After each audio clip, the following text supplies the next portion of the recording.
Woo! What's up? What's good? What's good? What's good? What's up? Ah, the gift that keeps on giving. Cynthia G. Asking people what makes a good man. See, a lot of brothers fall for the trick bag. Too many of you fall for the trick bag, man. I swear to God, too many of you fellas out there fall for this goddamn trick bag, man. What's up, Chaos? The chief engineer in the house. Hey, what's up, bro? Give me 1 second.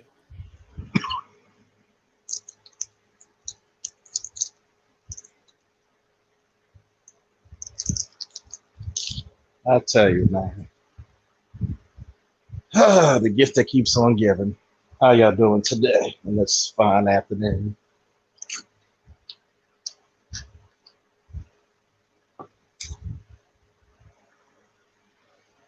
Hopefully all is well.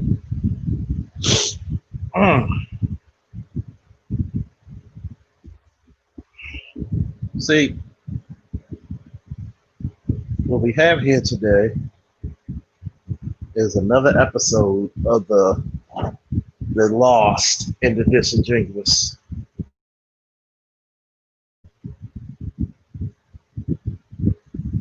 So much so to the point where a lot of dudes keep doing the bullshit and keep trying to prove themselves to a bunch of women that ain't checking for your ass.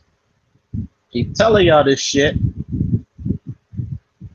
You're going to let somebody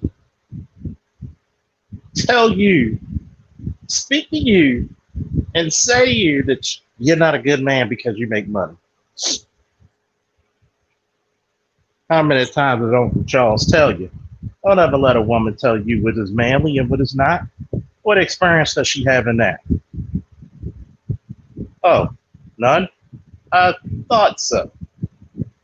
I keep telling you assholes this shit.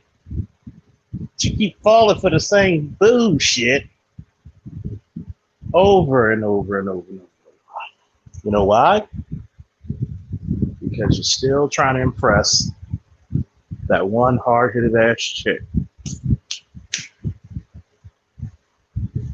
See, what makes a good man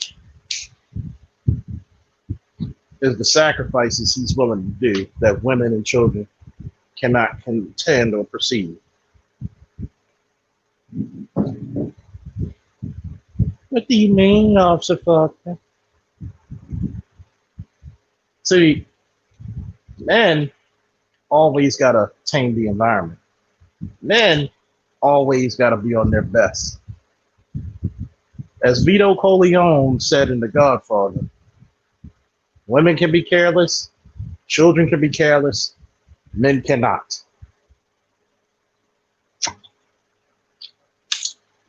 I'm tired of people, I'm tired of women on YouTube speaking on subjects where they don't qualify. I'm not a scientist like Nicola Ali, so I will humbly bow down to the superior intellect. Just like she told me that she's never been a cop and doesn't know anything about it, so she'll ask me a question. See? The gift of reciprocity when it comes to knowledge. But once again, woo, what's up, what's up? But once again, we have somebody who does not even qualify for a good man speaking on such. Oh, wow. You're trying to go out there and prove yourself to be a better man when women ain't looking for you. I had a female friend at the house yesterday, and she told me, well, most of the guys I dated were drug dealers and thugs and then out on the street. I said, I know, because that's your fucking imprint. That's all you surrounded yourself by. Well, that's not necessarily true. Bullshit. And then you have the audacity to tell me, well, every guy I met, they want to fuck at first. Why? Because you attract the same type of person. You don't attract good guys. You don't attract guys who value you as a person, who value you as a mother, value you as a woman, value you as a girlfriend, as a wife. You can't talk about a goddamn subject because you've never been in the goddamn subject. What's up? Woo! Oni, how you do? Long time no see, girl. Miss GJ. Woo! How y'all doing, lovelies? DJ Moss, always a pleasure. See, you can't ask for something that you cannot produce. How many fucking times have I said that? Excuse me. You can't go out there asking for good men if you're not a good person first. The universe and whatever God or creator you believe in, and the many that I read about, they don't work that way. They're not genies in a bottle. Sorry.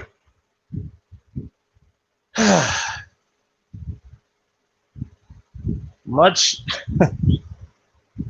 given, much must be earned. You may not get everything you work for, but you sure as hell gonna work for everything you get. You can't come up there talking about where's the good men and all this shit, and you still surround yourself around jackasses.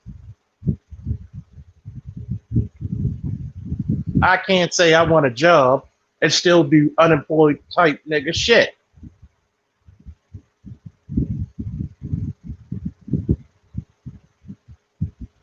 See, too many people want to stay at the bottom of the barrel and expect the gates of heaven to open up with all these immaculate blessings. Sorry, it doesn't work that way.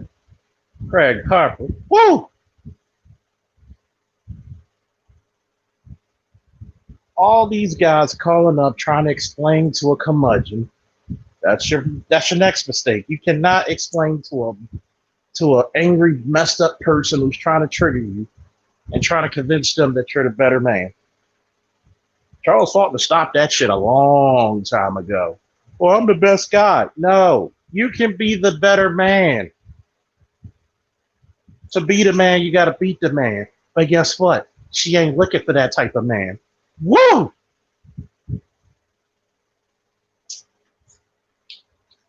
I keep telling these goddamn fools all the fucking time.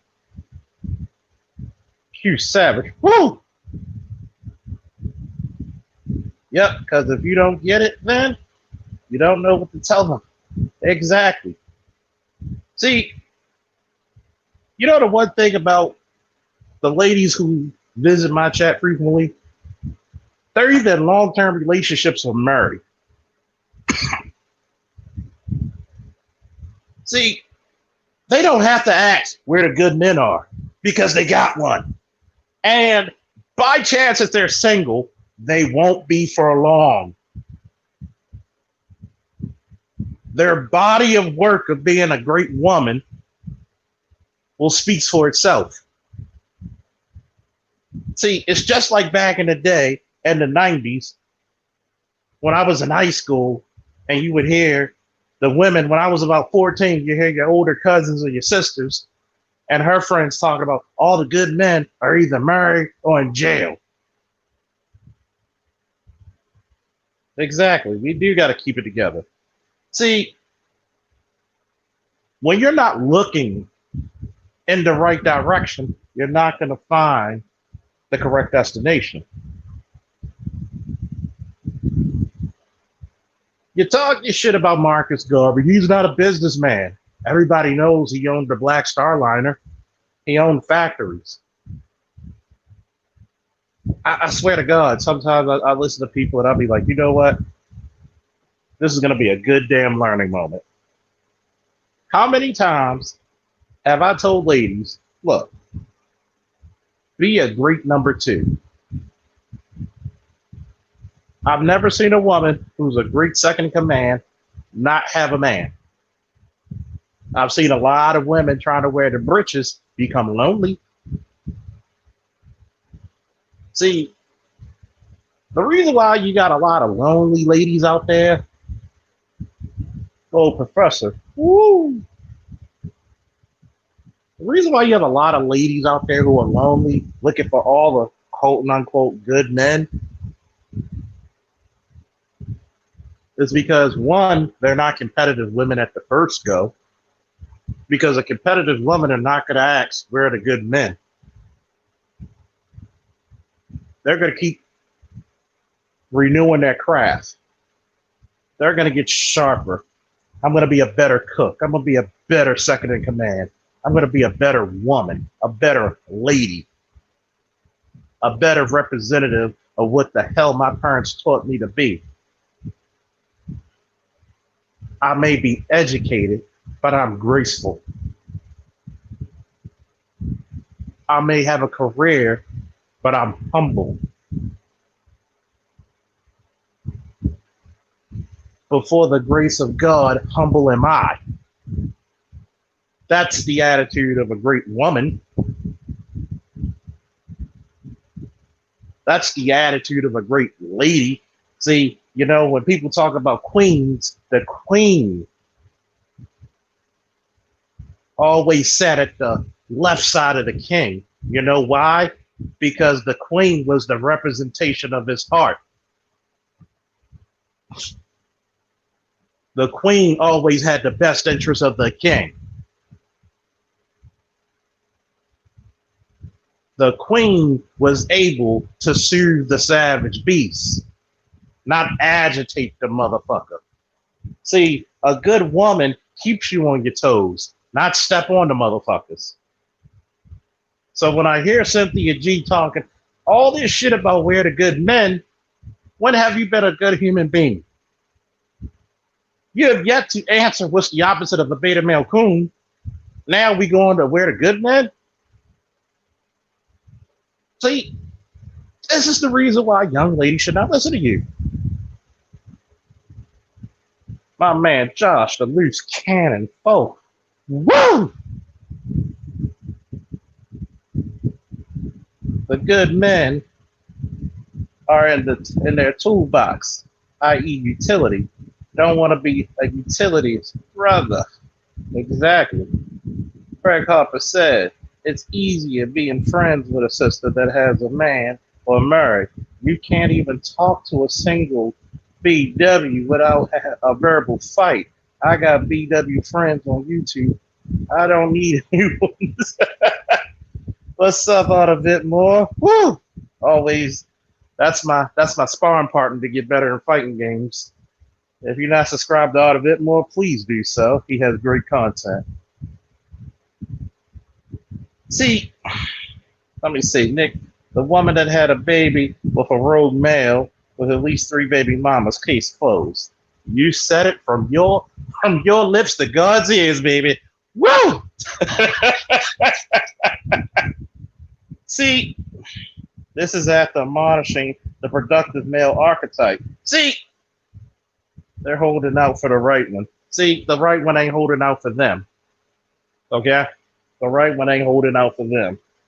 When it's no different than being the promiscuous lady of the night. You think your reputation will not precede you for every man you meet from then on till forever and a day? But where the good men? Last time I checked, people who downgrade their men don't go around the good men, do they? I have yet to hear you talk about, excuse me, doing that yard work today. Get that dust up in your system.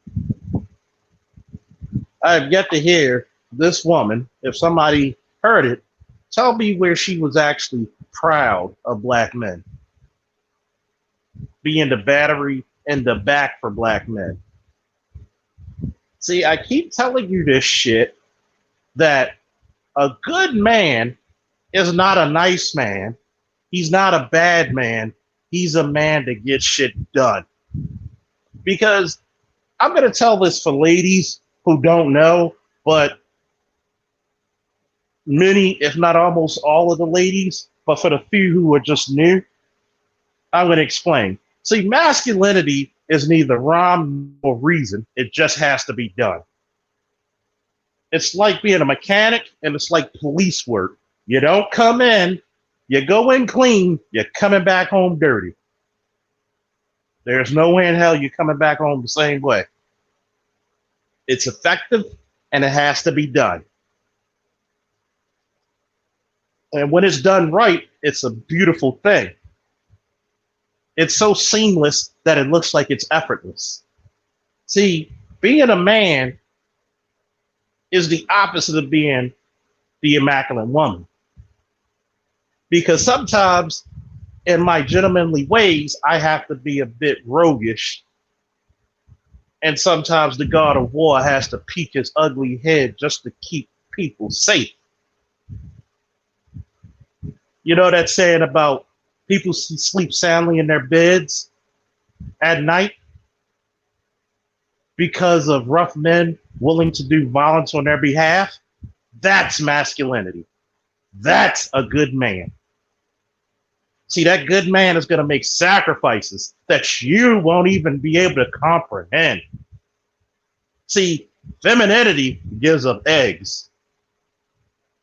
Okay? The rite of passage throughout time for women was childbirth. The rite of passage for men throughout time was challenging the most dangerous beast or person that was at that particular place. Okay? When you got to go out there with no job, collect cans, go to Amazon, beg on the street, do whatever you got to do to feed a goddamn child through good times, bad times, or other, that's a good man. Did I call in though? I don't have to call in.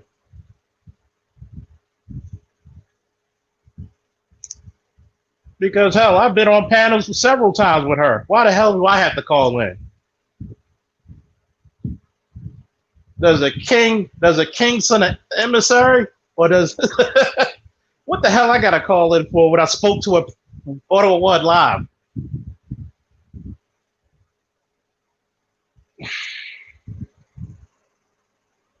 Oh, the always lovely, simply unique. Woo! See, you got to understand about a good man. A good man is like that show back in the 80s, The Equalizer. You know, when they remade it into the movies with Denzel. Always a gentleman. And Denzel did the same way. Always a gentleman. Always peace-loving. But so, God help you, the switch can be turned and it's wartime.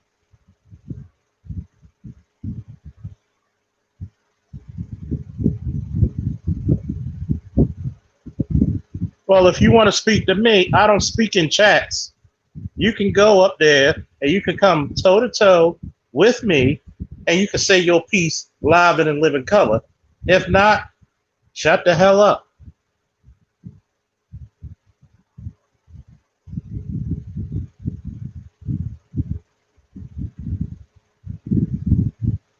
See, I'm telling the ladies what they need to know now.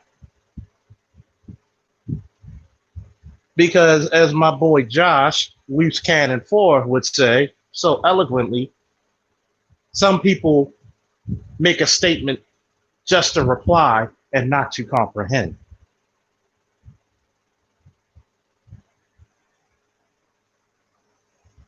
When you look at the struggles of your men, especially particular black, when everybody knows the rule growing up, you got to be twice as good to get it and 3 times better to keep it. That's a hell of a man in my book. Especially when even your own woman has advantages given by the fucking systematic fucking racist institution that we're under is given.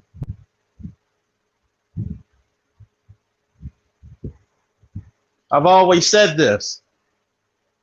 Raise your boys and girls like if somebody is going to depend on them to be their husband or wife, especially your boys. Where are all the good men? Who the hell raised them? Oh, nobody wants to talk about that shit. Woo! What's up, Art? What's up, bro? What's going on? What's up? Some Cynthia G lit a fire up on your ass this morning. No, I just like talking about this shit. Oh man, thank you for the cash app, brother Leo. Jesus Christ, that motherfucker's the MVP. Whoa!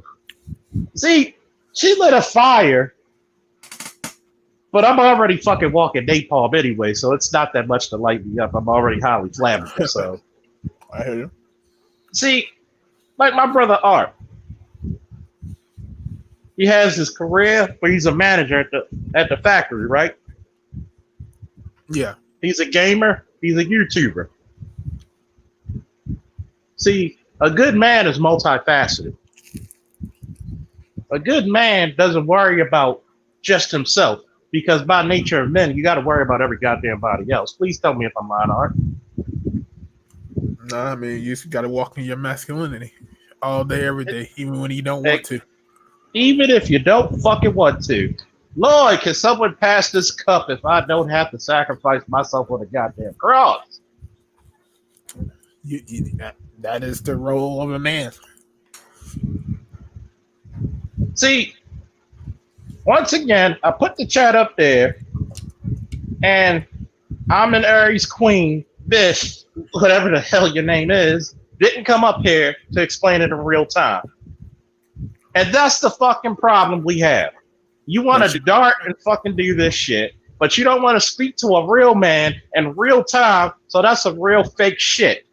But you trying to define what a man is? No woman can define what a man is. No, they can't. You may have an idea, but you can't define what a man is. A man has to define what a man is. As a matter of fact, half of you chicks don't even know what a father is. Shit, they don't even know themselves. Exactly. Men take more time in learning what a woman is than a woman takes time to learn what a man is. Because to the average woman out there, they look at us as a utility. As Jerry Butler said, like a carpenter looks at a tool. See, this is the reason why when you look at the biological differences of men and women, the male body is a more complex creature. Okay? It takes longer to develop.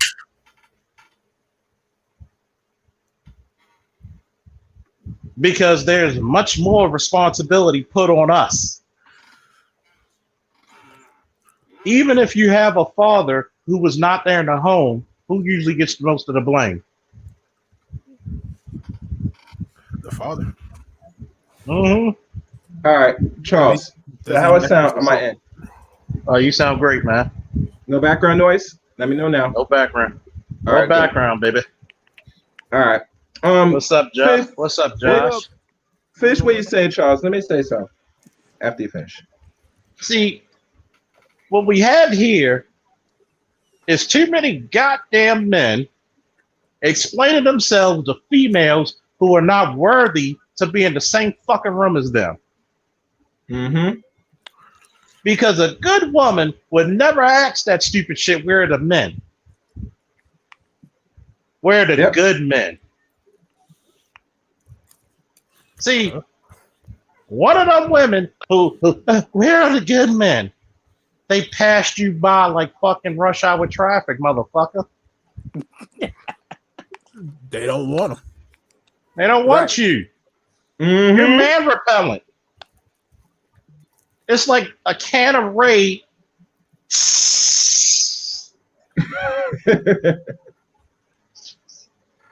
So, when you talk about where's the good men, stop asking for shit you don't qualify.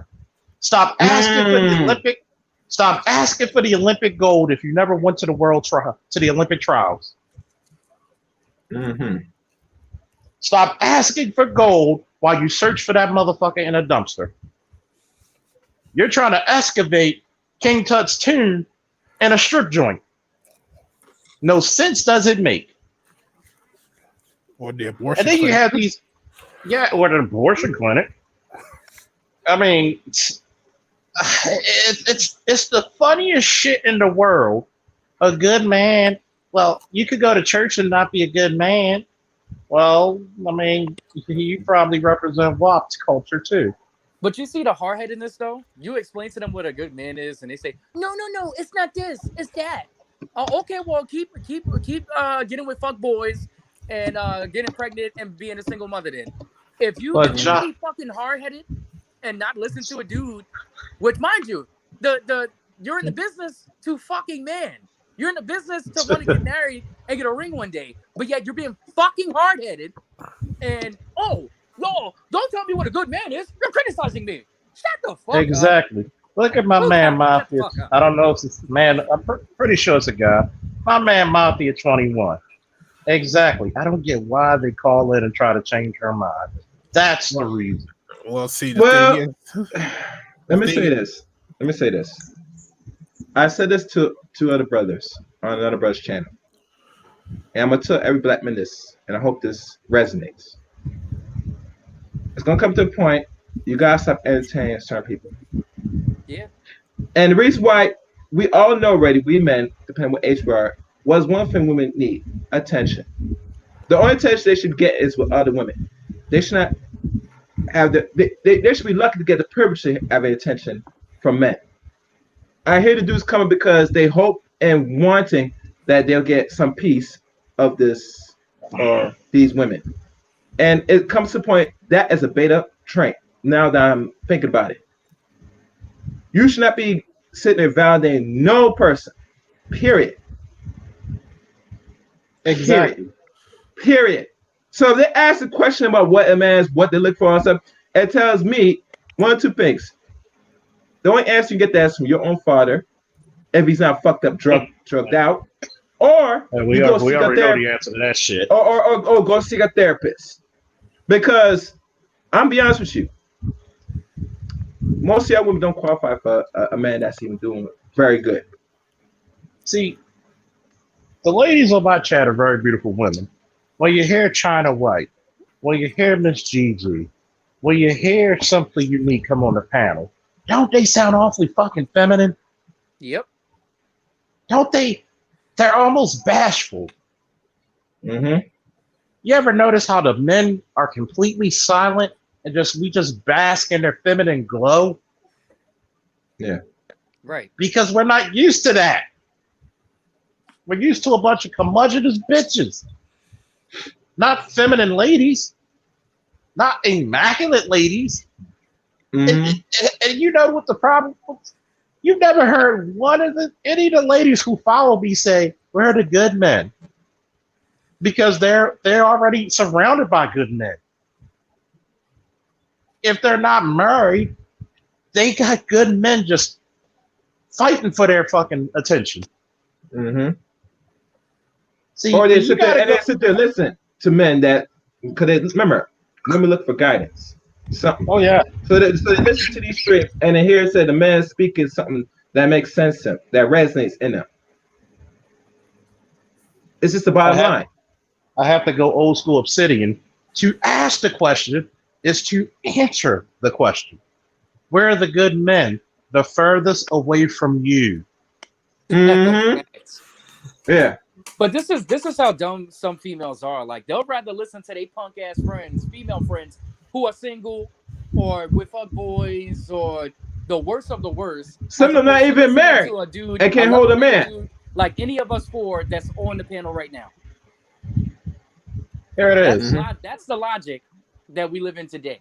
Because they want to stay in close proximity to their friends, even if their friends are fucked up and they are sort of kind of not, they will still go and ask the girls because they still want to be part of the group. The group has a certain type of guy that they look for, and if you're not that type of guy that your friends look for or think that you deserve, then they're gonna tell you don't date him, and they usually go with what their friends want. Yeah, because when if they do have a good man and the friend don't like it, they be like, ew, why you with him? I never understood that, because you're not gonna see a dude do that shit unless the girl's alive, unless there's something legitimately wrong with that chick, and we like, yo, you know what I'm saying? You might want to reconsider what you're doing. But you know why? And Charles, I'm like gonna pause you in a second after this. It's like this: jealousy. Lord, I know I can't get a man because I'm a mess and I can't get past the test. Oh man, go ahead, chaos. I'm just fucking with you. To let everybody know, I'm watching the board. We have almost 40 people watching, only 18 likes. For God's sake, all of y'all guys could do is like the video, because this is a very impromptu broadcast. I know me, Charles, we're not gonna really do this today early. I expect him to do it early, but this has to be looked at and evaluated. So please like the stream if you can. I see some people dislike the stream. We all know who hate the stream. I love it because dislikes don't count. Lonely bitches just dislike the stream. I expect this because they like to hear from people that have not shown a decent track record. They don't want to hear the truth. They dodge the truth like they dodge birth control. Oh shit! Oh man! Oh, Nah, they don't dodge birth control. They all they do is they just don't take it. They know who to get pregnant by, who not to get pregnant by. Oh yeah. Mm-hmm. Oh, they see. I swear to God, shout out to the master teacher BGS. Hell, I call him the Grand Master Teacher. Go to his Boyce Watkins rant, which is his.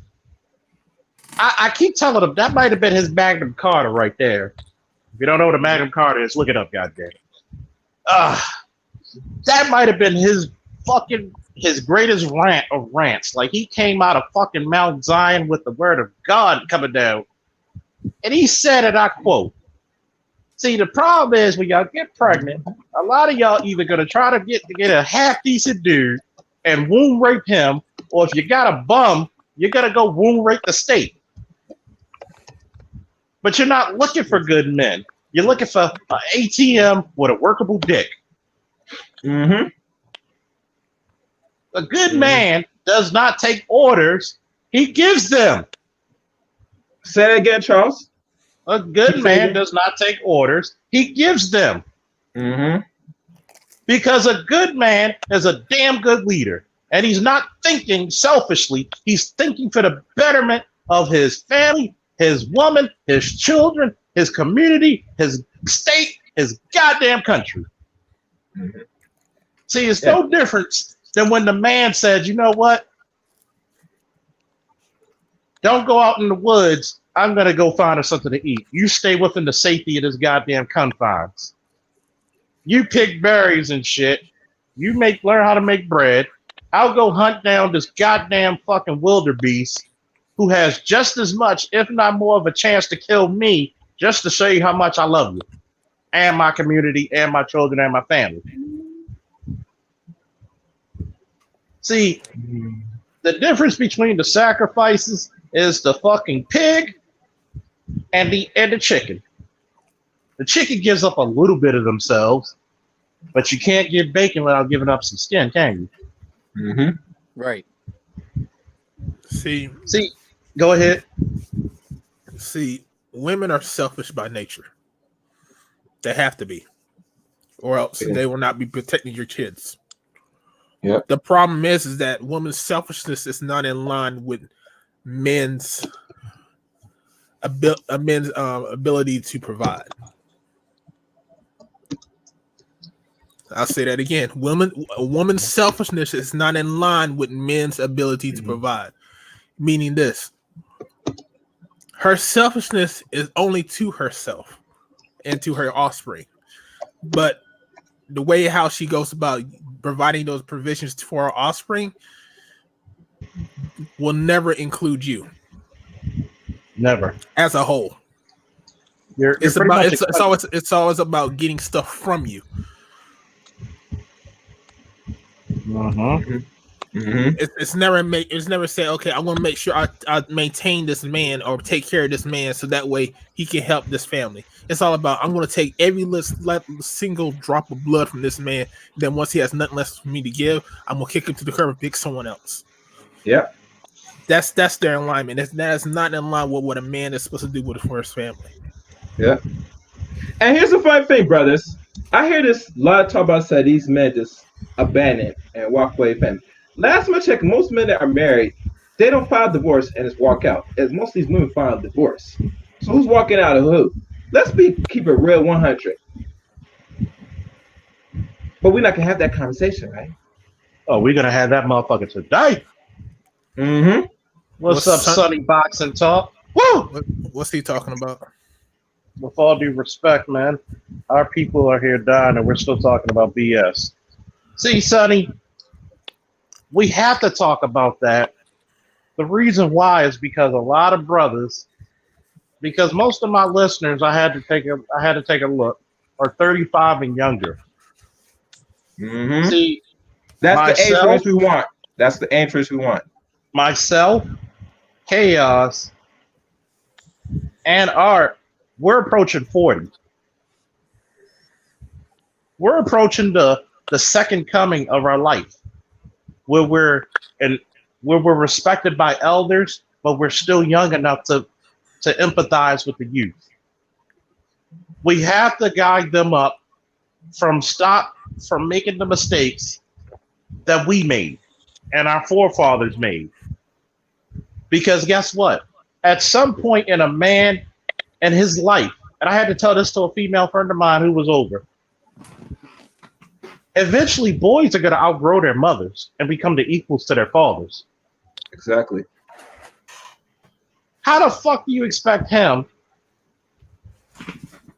to run a household and protect it when you never gave him the goddamn tools to do such? Mm-hmm. It's like Chaos just said. Nobody wants to have these conversations because they're ugly. Yeah. It's gonna reveal very much a lot of skeletons in the closet that the men for the last couple years in this so-called sector been talking about and have actually started to prove it right now in real life. And oh yeah, I've seen that Jacob Blake shit. A friend of mine, and I told her, that's not law enforcement. That's not professional law enforcement. That's attempted murder. Mm-hmm. See, the reason why we go and we talk about this shit that we're talking about today, because good men do not act up. Good men make great decisions. Yep. Because a good man would have tackled that guy, tased the guy, hit him with the goddamn nightstick, punched him, do something else. Yeah. But And shoot that motherfucker. If I was Jacob Blake, I wouldn't have went retarded on the police and act like I didn't fucking hear them, because if they tell me to fucking stand on one knee and hop, I'm gonna fucking do it. You know, because we need to stop this bullshit of Martin Luther King marched for me, so I have to take your shit. Yeah, he got shot. It was fucked up. It was wrong, but that shit could be avoided, yo. I'm sorry. And this is the part. Easily fucking avoided. And this is the part I want to say. It just pains me. If you can see my face right now, I'm damn near 3 steps away from a migraine. Mm. The reason why we have conversations like this is because we got too many fucking emotional men. And when I see a brother get shot by a criminal or with a criminal with a badge, it pains me. Because we're always trying to do shit to a female standard. Instead of saying, you know what? Hey, baby, do me a favor, record everything with your phone. I'm going to put my hands behind my back. I'm not resisting. And we're going to settle this in court. Because, baby girl, we're going to be rich. Exactly. Mm-hmm. Does that take away from that cop shoot? Fuck no. Mm-hmm. Right. Once again, He still was fuck no. 100% wrong. Fuck no. 100% wrong. However, You're talking to two active police, right? Fuck no. The reason why we got to have this shit is because too many black men are holding themselves up to female standards of masculinity and not their goddamn own. Exactly. Your main job in the United States of America as a black man is to stay alive. It's to fucking survive. Right. And Charles, you know what's the fucked up? You know what's the fucked up part is about that whole situation? You know they're gonna deem that shit justified. You know why? Because when he got in the car, it looked like as if he was reaching for some shit. Not saying that there was anything in there, because that's the bullshit that's about not my that. job to determine. But it's Exactly. fucked up because they can easily just say, "Oh, he reached for a gun, nigga, reach for a gun." Exactly. You know what I'm saying? Like they can say Exactly. anything. And this is the reason why, thank you once again, Simply Unique, why the Great Faulkner Initiative is so fucking important, more so now than ever time in black history in America. Exactly. And I told Simply Nick to post it on that for the reason is because anytime the action monitor, especially women that want to take action, that is one step you could do. You know, there's not much a man can ask you or obey. You get And me? thank you, Mr. Chameleon 101, aka Leon. Don't hold court in the fucking streets. Your battle is in that courtroom, because when you have a good woman who's a good number two, she's gonna record, never leave your side, tell the paddy wagon, and then fucking give that shit to a damn good lawyer who's money hungry, and you get fucking paid.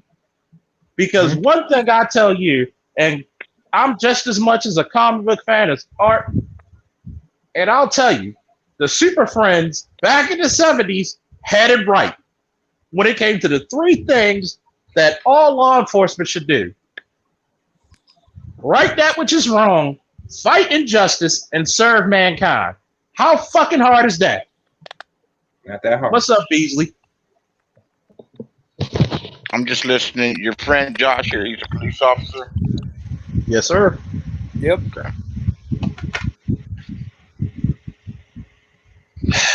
I don't know. I didn't even, these things happen so often. I haven't even wanted to look at it yet. I just, go ahead. I'm sorry for interrupting you. I'm going to let you speak. And I'm glad you said that, Beasley. I'm glad you said that. See, this shit is happening so fucking much that we're becoming desensitized to it. We are desensitized. But go ahead, Beasley. Go ahead. Finish your statement. What's going on, Art? No, I want to watch it first before I speak on it in particular. But what's up, Beasley? Hey, what's going on, fellas? What's going on, Chaos? Hopped on the panel, called me an old nigga like him, asked me what books I read. We'll get to that later. Maybe I'll watch it before I speak on it. But this stuff is nothing new. They've been shooting us in the back forever. The only thing different now is that there's cameras out there. See, a lot of people. No, I'm sorry. Go ahead. Sorry. And it's almost comical to relate it to a comic book, because the LAPD's motto is to serve and protect. And you know what we say out here, right? To serve and protect and break a nigga's neck. Fucked up, man. Fucked up. So we've been saying that for a long time, but these I wonder in the 70s and in the 60s and the 50s and all the way before, how many killings have gone on over minor traffic stops or little minor incidents. These are minor incidents, and you're saying don't hold court in the streets. Yeah, it's the police that are holding court in the streets, and that's the fucked up part. Acting as the judge, jury, and executioner. That lethal force should not be used at all. The fact that if there weren't cameras, they would be doctoring police reports. So I'm not disrespecting you guys. I'm telling you the way that it is and it has. Oh, trust me, we could tell you even more than what the fuck you think. All right. Well, I'm not trying to get into an argument. No. I'm on your side with that. Like you're telling something that you're saying something that I ain't never heard. I mean, that I already, I've heard you before, and I know. Right, I believe 100%. And then the real difficult thing is that when you have an officer like Christopher Dorner, when he speaks out against some abuse, he's ostracized, and they clip his nuts off and take it away that he can't get it, that he can't They kick him off the force. Mhm. And that's Then just he the goes. reason Then he why. go ahead. I'm sorry. I didn't realize you were saying. Those are my thoughts. I'm gonna pull up on my other No, device. keep going. Keep going. Keep going. That was my rudeness. Keep going. No, I mean, how can this keep continuing with all the scrutiny there is now? But this is the reason why we talk about good men and effective men. See, I don't like to call men good or bad. I like to call them effective. Exactly. But I know Art was about to say something. What you about to say, Art? My bad. I'm just saying, eat my chicken wings, but Such a stereotype. I bet you they crispy as shit, huh? oh yeah, you know how to get them double fried. Oh yeah, that's the good shit. See, But the thing is that there's, like I said, it's your job in America as a black man to stay alive. Point blank, period. Do whatever you have to do to stay alive. If you know an officer is giving you a confusing instruction, because when they shot that white boy because they thought he had a gun, but he was actually working, I think, as a pest control, and he was just at a hotel, and the officer was giving him too many damn commands at once, and they were conflicting with each other, where he didn't know what the fuck he was doing. He was in there crying, and the officer shot him still, and still not to this day he didn't get in trouble for it. Because it's sad because that's the nature of the beast. I've been a cop for 7 years and I still get pulled over and profiled. Charles will tell you, you know, we work in Baltimore City, right? I live in Westminster. Pretty much it's like the suburbs of like in Maryland. It's like nothing but white people. But you know, you still got like some black people. But why is it that every time I leave Charles' house, or if I leave from the city at a certain time of the day or night, and it's like anytime after 12 midnight, I'm getting pulled over by police. Mind you, they know I'm a police officer. I have the license plates indicating it, everything. And the first thing that come out of their mouth, what are you doing around here? And I'm like, motherfucker, Wow. why is it that a black man can't be in a white fucking area any time of the day? Just because You I'm t- around here at nighttime? Well, you t- And you I you already you wanted to. know you I t- live here. They do you even know my address. I say I live here. They're like, well, why are you out here? Like, I'm like, why are you pulling me over? Like, literally, a month ago, I had a cop try to lie and say that I was drunk just to get a stat for the day. Tried to arrest me and say that I was drunk. Had me do the SFSTs, basically the standard field and sobriety test. And then mind you, passed everything, did a breathalyzer, and he still tells me, yeah, you know, if you wasn't a cop, you'd still be locked up, right? I was like, really? I said, for what? I was like, I said, I passed everything you wanted me to do. I said, I wasn't even drinking. but this is But the this is reason how why. ridiculous it's getting. But this is the reason But why. Charles, let me say this. Go ahead. And I'm telling black men this, listen to me good. Both Charles and Sterling didn't just write this manual for nothing. This was a process that was 2 years in the making. To know to say, if we really want to get the best outcome, especially here in America, you're going to have to put yourself in these institutions of power. There's no ifs, us, buts about it. This individual mindset, this working, it's not enough. It's not going to cut it. You're going to see scenarios where black men going to get shot in the back for less. You know, these people do this because they are the majority in these institutions of power, and they're protected by the institution. So go ahead, Charles. Can I finish my point? Oh, go ahead, man. All right. The reason why I brought that up is that officers sometimes will give you conflicting things that you need to do for you to comply with them. They'll say, keep your hands up and crawl to me. How can you crawl to you if you gotta keep my hands up? Stuff like that. You're gonna have to do whatever you have to do. You just say sometimes you may have to take the situation to your own hands and just say, listen, I'm gonna lay down, I'm gonna put my hands behind my back before you have an ounce to say any command to me, and just put my hands behind my back. Listen, I'm not moving. You can get another officer here. You can put me in handcuffs, whatever you gotta do, but I can't do it. You know, so there's been times where I had to get out my car, put my keys on top of my roof of my car and stuff, and laid flat on the ground with my hands spread eagle. A felony stop. Charles, Sonny was on the panel before last stream, right? 2 lashes, right? Yeah, so they come up, and let's have this conversation. See, I'm gonna say this. Yes. Okay. Before we bring anybody else up, I'm gonna tell a little bit about my story and my real fucking life, and what tells you a good man. See, my son was over my child's mother's house. We don't do baby mamas. You're either a father or a mother. That's it. That's it. And I just bought my rifle, my first rifle. 5.56 2 3 motherfuckers. Taking, at the time, my son was a toddler, around 3 or 4ish. Taking children's clothes straight out of Children's Place. They were so new, it still has the tags of Children's Place on the motherfuckers. Had some cops come up in a unmarked vehicle, taking the shit out. You can see the case. It was a Bushmaster. It says Bushmaster on the case. The rounds I bought, which were 5.56 2 still in the box. Magazines still in the plastic wrappers.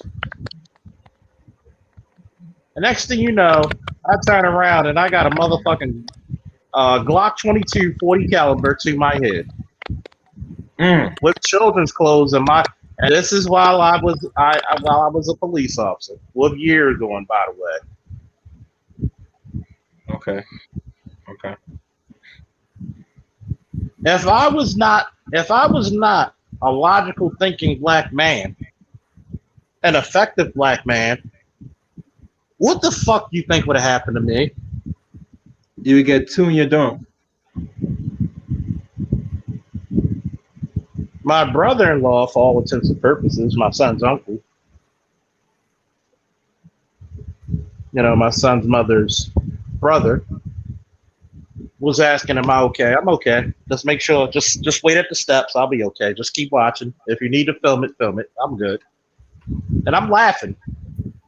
You know why? Because a police officer had a gun to your head? Yes, sir. Or a civilian? Okay, all right. Go ahead. Several actually. 4. You know they come in packs, Charles, when it comes to black. 4. So when motherfuckers talk to me, but you're a cop, you don't understand this. When I take my blue off, I'm still black. Yep. Once again, when I take my blue off, I'm what? Black. Did they know you were an officer? No. You kicking the chair, BZ. You kicking the chair. You're not following, BZ. The only time you're relevant is when you're in uniform. But once you're off that uniform, you're just like every other nigga to them. Well, you're mostly nigga anyway. We all want big nigga. Literally, I just told the story about that. You know what I'm saying? And guess what? They go in. Number one, we're going to go law 101. What's the difference between a pat down and a search? A pat down, you need reasonable suspicion.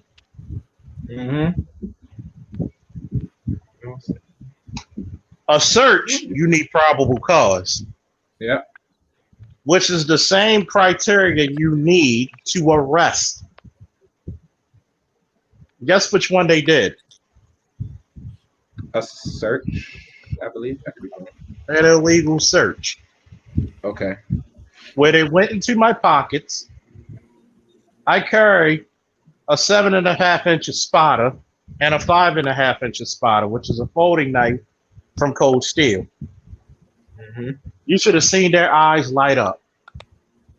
And I'm still laughing. I'm smiling. And people know me. I don't smile too often, but I laugh like a motherfucker all the time. We'll get you the link, Sonny. We'll get you the link. We didn't forget you, bro. They go because anytime I had it in my left pocket because I'm a right-handed individual, so my gun's gonna be on my right hand, my right hip. Yeah, because you're right shooter.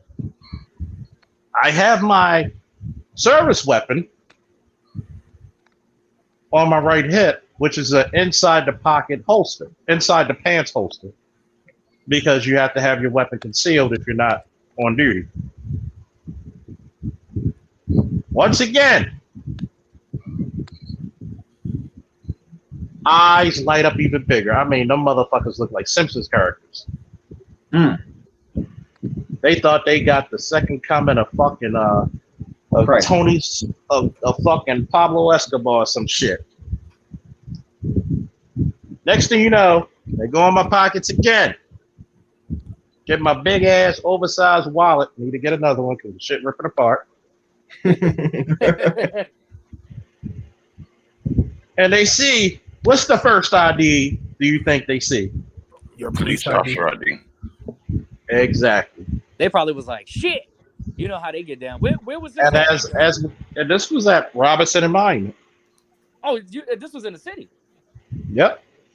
Oh, okay. Usually that sounds like some county shit because you know the county cops, they get a County hard cops. on.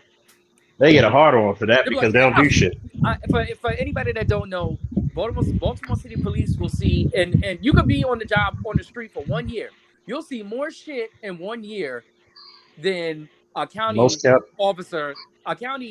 Baltimore County officer will see in a whole 20-year career. Yeah. Wow.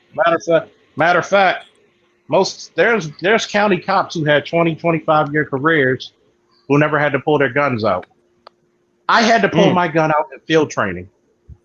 Yeah. Before I graduated and became an official cop. I fought somebody for a gun and almost got shot before I even got my gun and badge. See, as soon as they saw the ID, they're like, "Oh, we're sorry." I said, "What you sorry about?" Because you know me, I'm in full dick mode at this point. Okay. So yeah. So let me ask you this question, bro. Did you have probable cause to arrest me? Well, no. So why the fuck did you search me?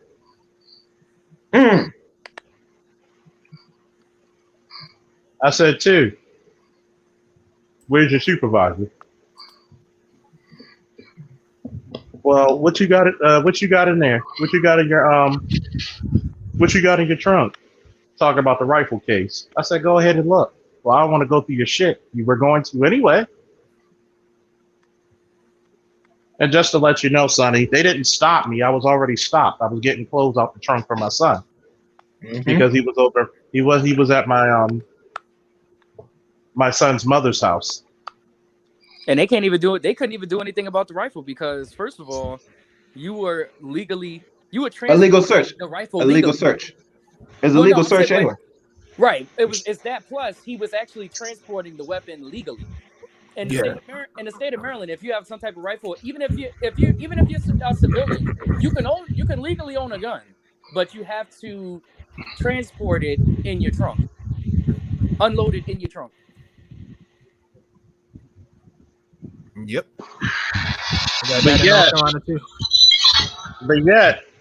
But yet, when I first came on Angry Man's, and then a little after that, BGS, a shout out to the master teacher in the chat. If he wants to get on the panel, he's welcome. So is Sonny. We'll put the link in. Yeah, put the link in. I'm like this.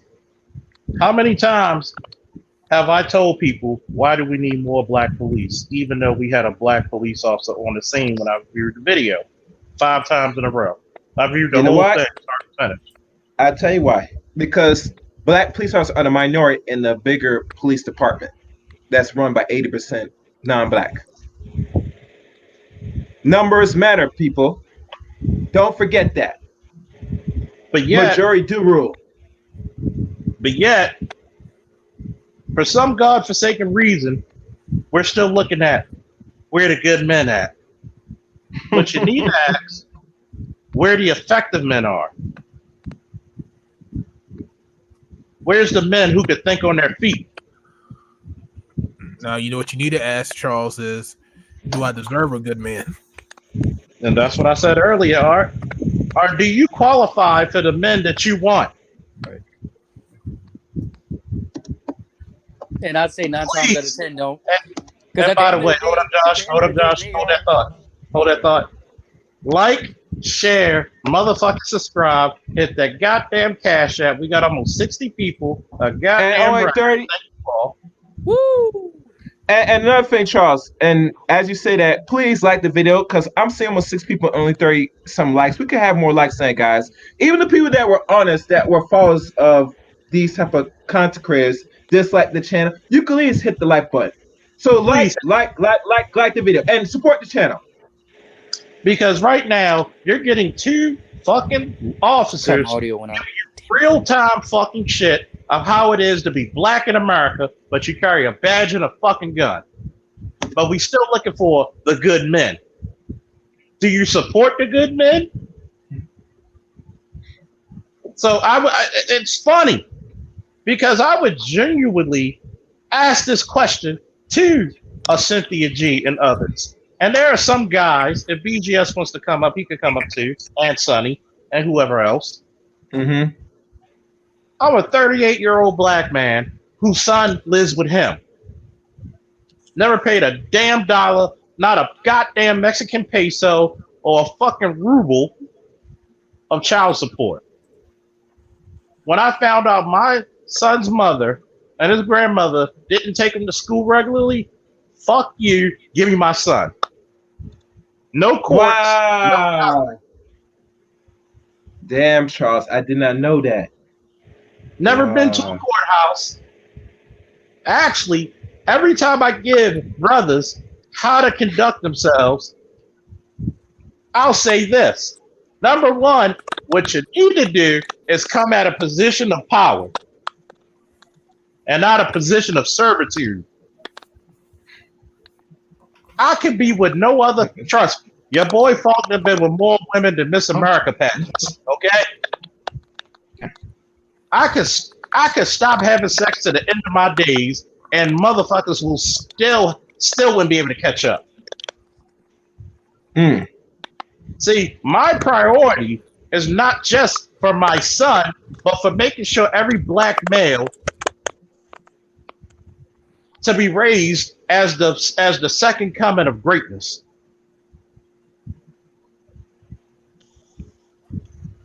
And if Sonny wants to come up here, the link's in the chat. Mm-hmm. But yet, we worrying about the good men. What about the men you got? What about the men you qualify for? I've said it once and I say it again. A woman can make a man feel like Superman, or you could be his goddamn kryptonite. And last time I checked, a motherfucker like Cynthia G looks like a goddamn green meteorite to me.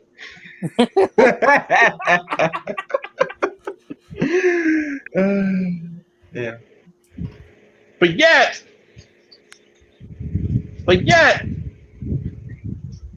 you have people who are fundamentally opposed from black men being great again, which is an oxymoron because we always been great. Mm-hmm. And I'll say this, it's a little off the subject. Actually, it's still on the subject. There's a lot of you educated broads out there who owes your fucking degree to an educated lame, a classic man, and a pookie and a ray-ray. Say that again, bro. Repeat that. There's a lot of you educated women out there who owe your shit to an educated lame, a pookie and a ray-ray, and an educated lame. See, here in America, we're not allowed to be multifaceted. We're not allowed to be leaders. We're like the dog that I have right now, Justice. You got a bed in the corner. You stay silent till I need you to attack or bark. Does that sound like the plight of the black man in America? Mm-hmm. But guess what? When you have a good man, see, what you really want to do is what I told my ex. You don't want a good man. You don't want an alpha male. You just want a motherfucker who's alpha to everybody else but you.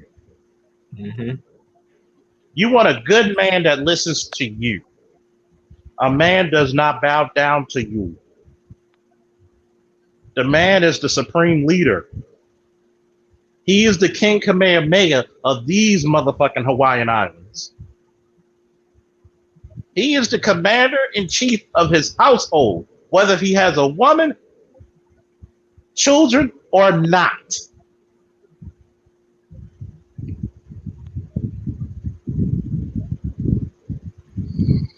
What's up, good doctor? Dr. Dunbar, ladies and gentlemen. Good evening, Dr. Dunbar. How you doing, doctor? All right. Beasley, everybody, Officer Faulkner. Yeah, I'm driving back to Buffalo from DC. I had to pull over and jump in for a minute.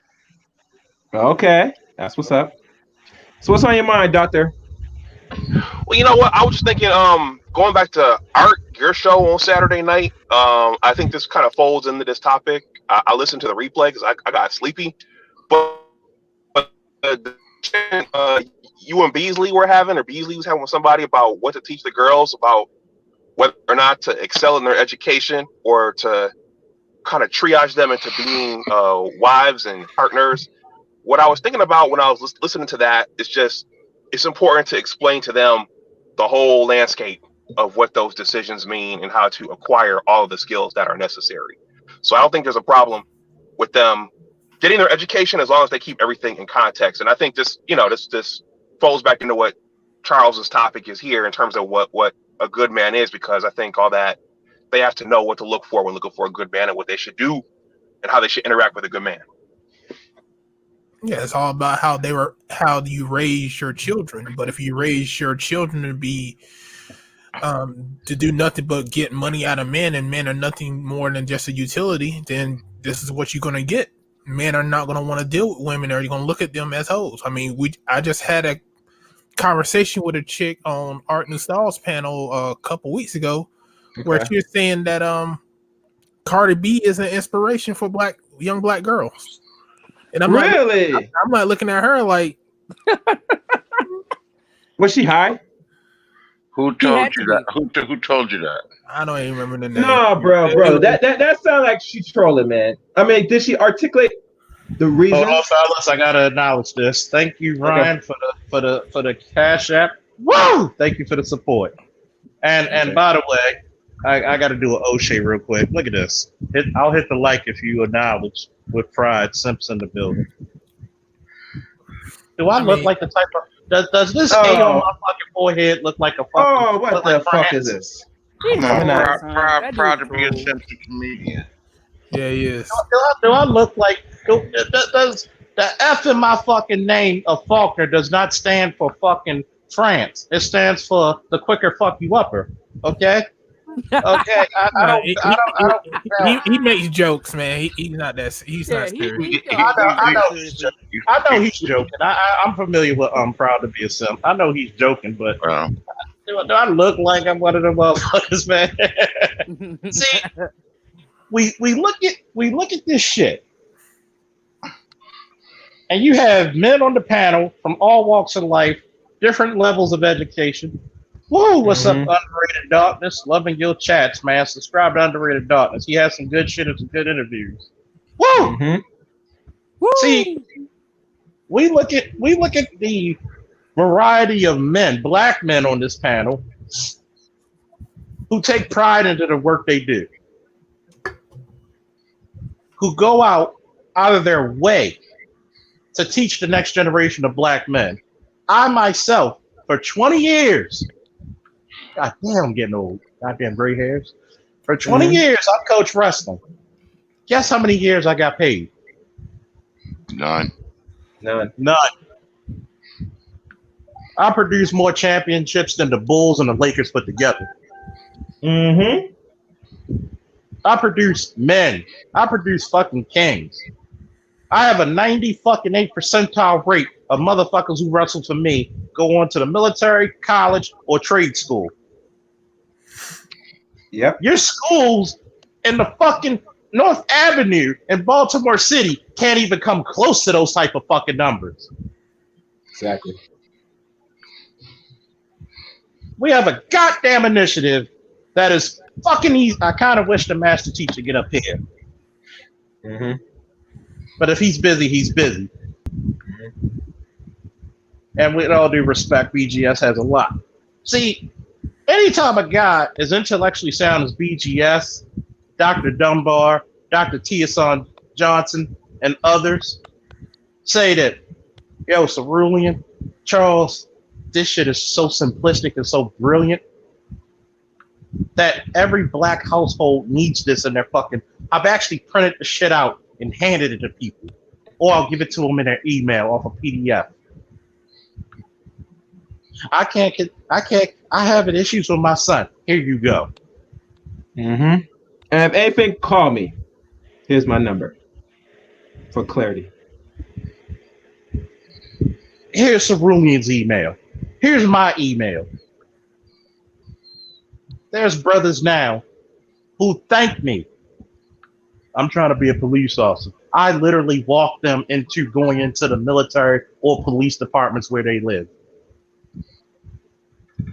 What's the new saying of 2020? Show your work. My work's like a trophy fucking case, motherfuckers. I don't have to ask where the good women are.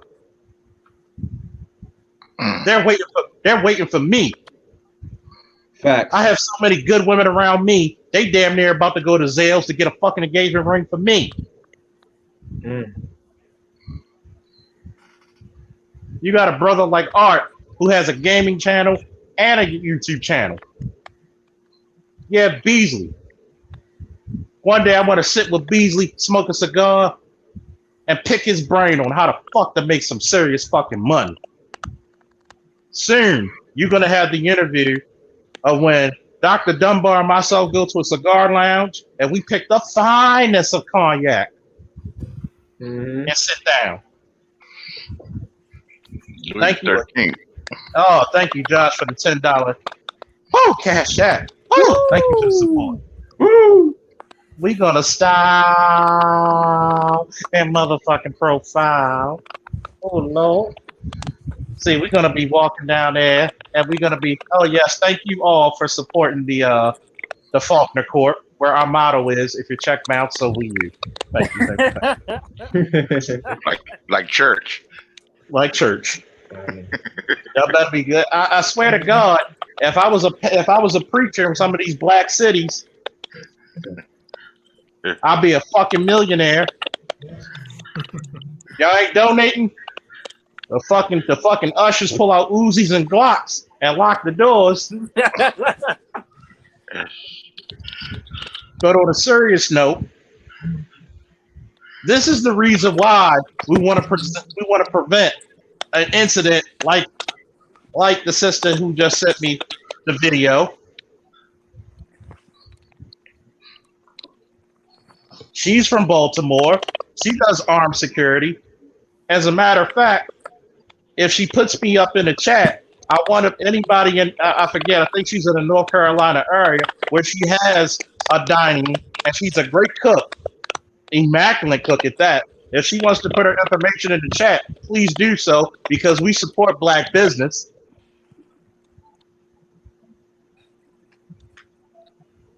See, this is the reason why we have these conversations. Motherfuckers want to talk about a good man. What the fuck do you ask me what a good woman are? I have good women. They're in my fucking chats. They're on my panels. They're in my life. I don't have to ask that question. There was a time I was sick as shit. You know what my mother did? She cleaned up the goddamn house. You know what happened when somebody broke into her house and stole the money that she had for rent and her car payment? Out of nothing. Here you go. Plus an extra $200. When my father needed a down payment, here you go. 2 to 3 stacks. That's how a community is. Because I could ask my father right now. And if I ask for him one time, he's bringing hell and every goddamn thing with him. When the fuck did I stop being a black man? I don't have to be a great man. Just try being a fucking man, period. Anybody else want to get on this shit? One thing I would like to give my insight. I talked to a friend that's from Jamaica about Marcus Garvey that I was listening to. And he told me this. One of the few things that he has proven when he came to this country. He was one of the few first black people or black men that started this thing called activism. You know, that he's well known for. That's why a lot of Americans here in this country that follow the activism model, what Garvey laid out, was effective up until after King was assassinated. And the reason I'm mentioning this is because it goes back to a lot of people, especially the women, don't have no appreciation to the works men do. And to sit there shit on it, regardless good or bad, and feels that because you have a business and you don't see your black male counterpart to have business, you're doing something. You are achieving something. But overall, the business that you see black people participate in, especially with the women, is a hustle. It's not actually business because it's not leading or building anything. At the end of the day, you only go as far as your group allows, and if your group does not support it, you're not going far off. So that's the only message I want to lay out. Hey, Charles, I'm gonna drop down and continue my drive here, man. But good topic. I joked and told BGS I gotta talk to my mom about this stuff. Well, I don't have to, but I'm gonna be talking about my mom about this stuff for the next 2 weeks. So, good topic. This is real. Okay. Definitely. We appreciate you, Dr. Dunbar. We got to link up sometime to get some cigars and some liquor and hang with our niggas. Well, we got to hook up sometime. Of course, definitely. Woo! All right, sir. Now, what were you about to say, Trinity? Hello, everyone. How you doing? What's up? I'm good. I just have one thing to say, and then I'm going to drop off, okay? The revolution is upon us, and what I want to say is very important. The only thing you guys need to be commanding and chiefing is this pussy, so drop them draws. Cerulean Gray, you know what you owe me.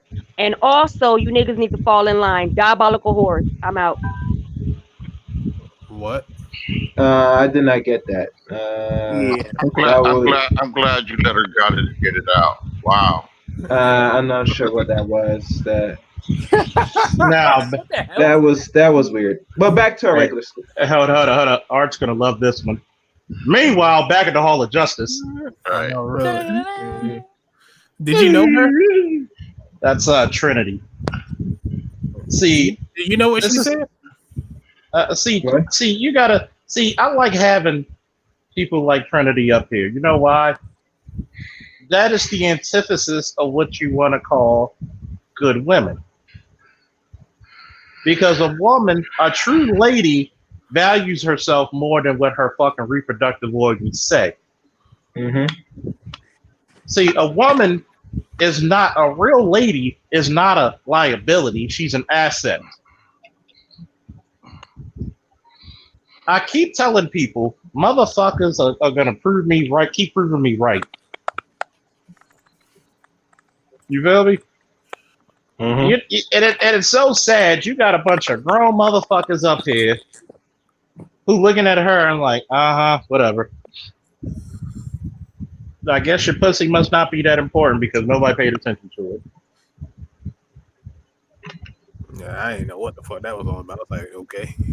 Like, all right. I'm drunk. I thought I was the only person drinking on this motherfucker. God damn, obviously I want to have what you got. Motherfucker almost made me want to drink. Too late. Negro, you always drink. I wish I could always drink, man. That's the goal. And shit. We got brothers. Hey, is Sonny up here? Yeah, Sonny is up here now. Yes. Hello, Sonny. Peace, can you hear me? Yeah, it's okay. Yep. Yeah. Peace Oh yeah, to by the way, everybody. Sonny. Oh yeah, by Yes, the way, sir. Sonny, I gotta say fuck you, you deep voice motherfucker. Try to come up here all smooth, like, hey, how you doing? Just let me stop playing. How you doing, Peace. Sonny? Not so peaceful, but I'm peaceful. Honest to everybody that's in the on the panel. Honest to everybody that's in the chat. Honest to my brother, Underrated Darkness. You already know what it is. Um, I'm upset, man. I'm upset and I'm frustrated right now because like I said before, our people are out here dying. You know what I mean? Some little boy just earlier today, got to see his pops. Like he's in the back seat. He got to see his pops get shot 7 times in his back. And look across YouTube, and we still concentrating on mute points. And I just want to say, I feel like we all need to understand that we are not in the same day and times as we were 2 years ago, or even 1 year ago. This is a whole new, different world now. It's not going to be the same. Amen to that.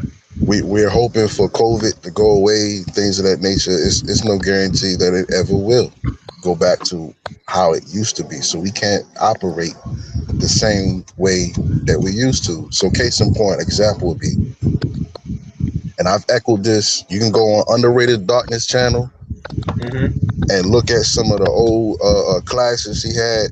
I've echoed the same thing for many years. By the way, subscribe to Underrated Darkness channel. Facts. Go ahead, Sonny. So I'm a Moor.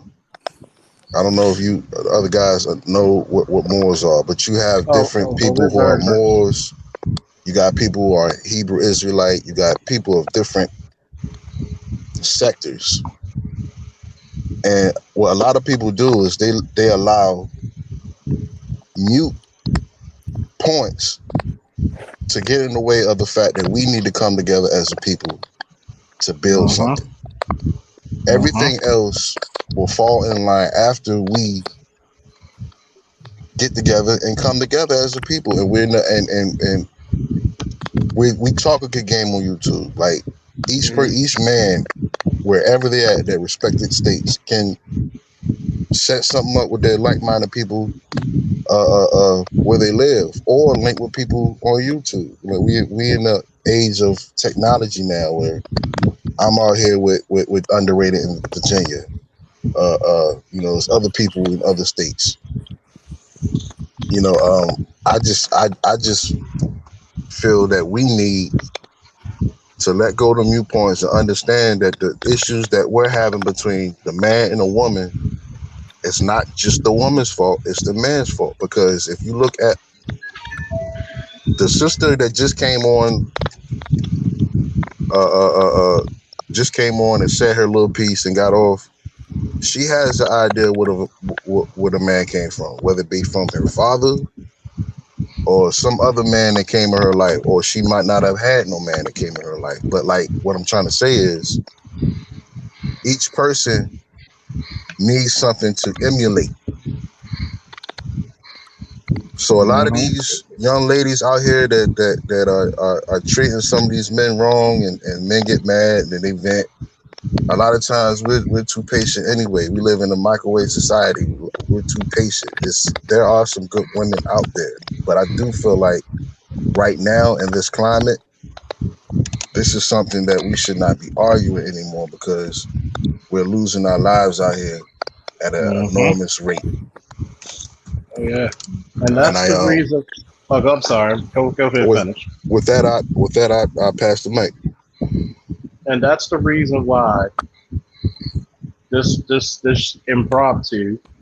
Shout out to 61 viewers. Y'all breaking records today for me. Thank you, everybody. Even the haters, I love you too. You're my motivators.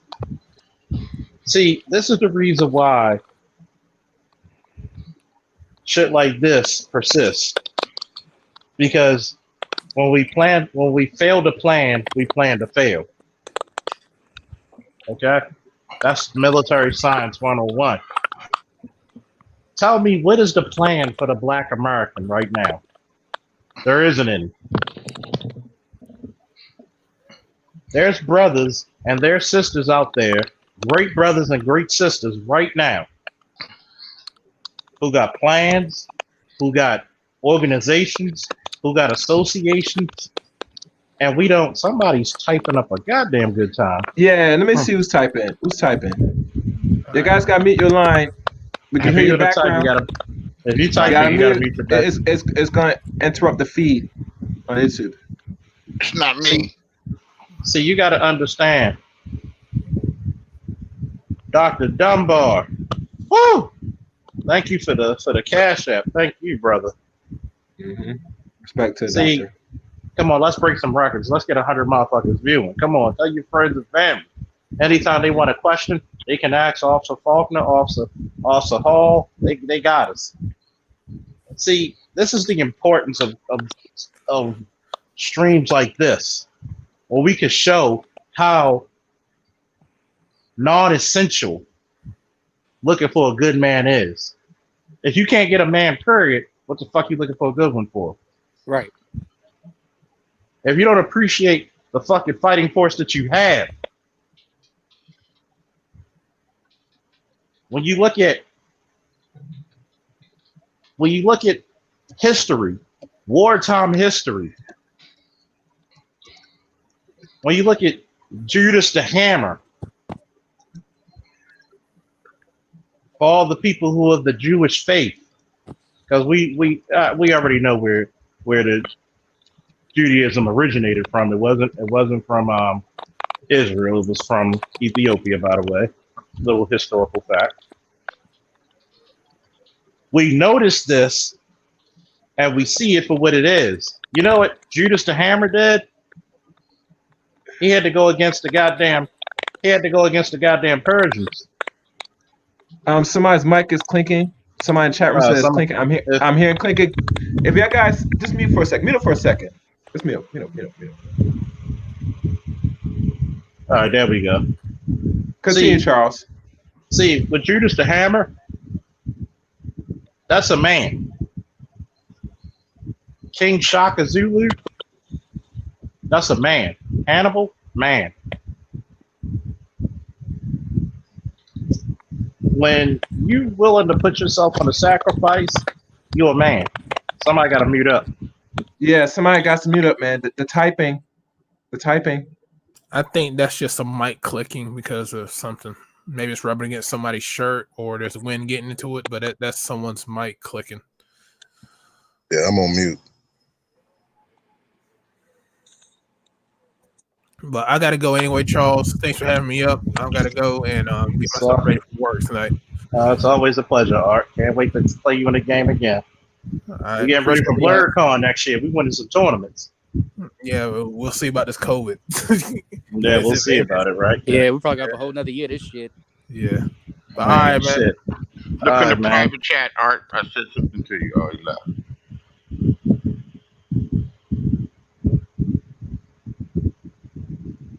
Oh, yeah. See, conversations like this are not usually held in the black community. You know what usually held in the black community? We're worrying about wet ass pussy. We're worrying about if a nigga's fresh to death. I don't care how fresh you are as a man. I don't care how wet your pussy is as a female. You are targeted. Nobody in this country wants to see you do great. Nobody wants to see you become awesome.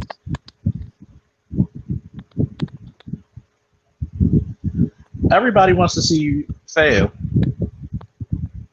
And you know what the brutal part about it is? You're going to fail. As long as you keep these little bullshit arguments together, guess what? If you don't hang together, you'll hang together in the long run when they put your ass in the gallows.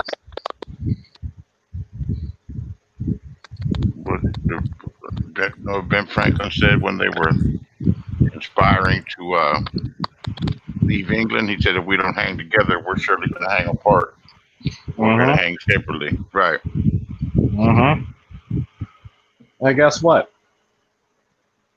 I'll tell you what also Faulkner would have done. You know how many times I hit people with that spectacular double leg takedown that won me 4 championships and a bronze 4 championships here in Baltimore in the state of Maryland, and won me a bronze medal in wrestling in Germany and freestyle. Boom. Did I have to shoot him? No.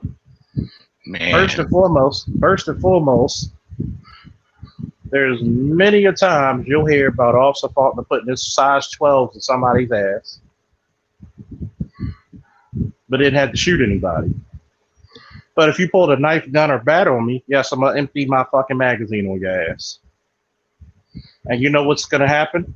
Not one person in the black community or any community is ever gonna judge that.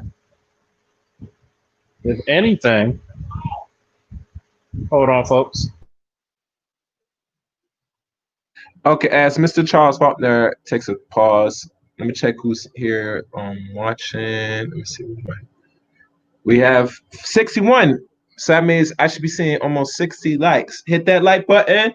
Please share. And also subscribe to Charles Faulkner's channel. You know, we're trying to push to a K. You know, once we get to that, you know, it's going to be a special broadcast in that fashion once he's get to 1K. So support Officer Charles Faulkner Jr. And I'd like to thank everybody up here in the panel that's sitting here, you know, conversing, keeping this thing going. Like I said, this is an impromptu panel because, you know, I see the game that's being played, and they're very much revealing their hand on how they view the black males in this community. And only thing that's going to happen is it's going to create more further of a divide, which is already here already. And as women, especially the women that are doing what they should be doing, they don't need this out here for the majority of other sisters. That's why a lot of black men tell a lot of black women, you gotta be vocal. You can't sit back in the cut. Because if there's more of y'all than us, then your silence is gonna be your death sentence. Unfortunately. Because men can only say so much. I'm not gonna put any physical harm to tell women what they should do, what they should not be doing. It's gonna be up to y'all to really be vocal, you know, for the change that you need.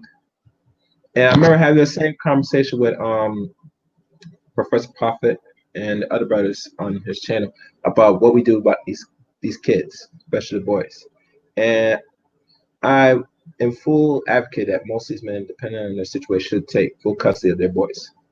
And probably the girls too, need to.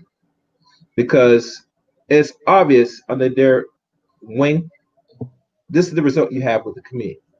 You have a point now where you have young boys that become men, talking about say that, you know, they're not willing to do nothing at all and not even being productive. That can't no longer go. There's many black men trying to do what they need to do, not only survive but be productive in this country. And they should not be the voice of the majority of black males. The ones that you feel that the ugly person they say are just as bad. I mean, well, you're not fucking ugly men, which there's such thing as ugly men, because as men, we don't focus on what another man looks good or not. That's very homosexual in its nature. We only go by what we're doing.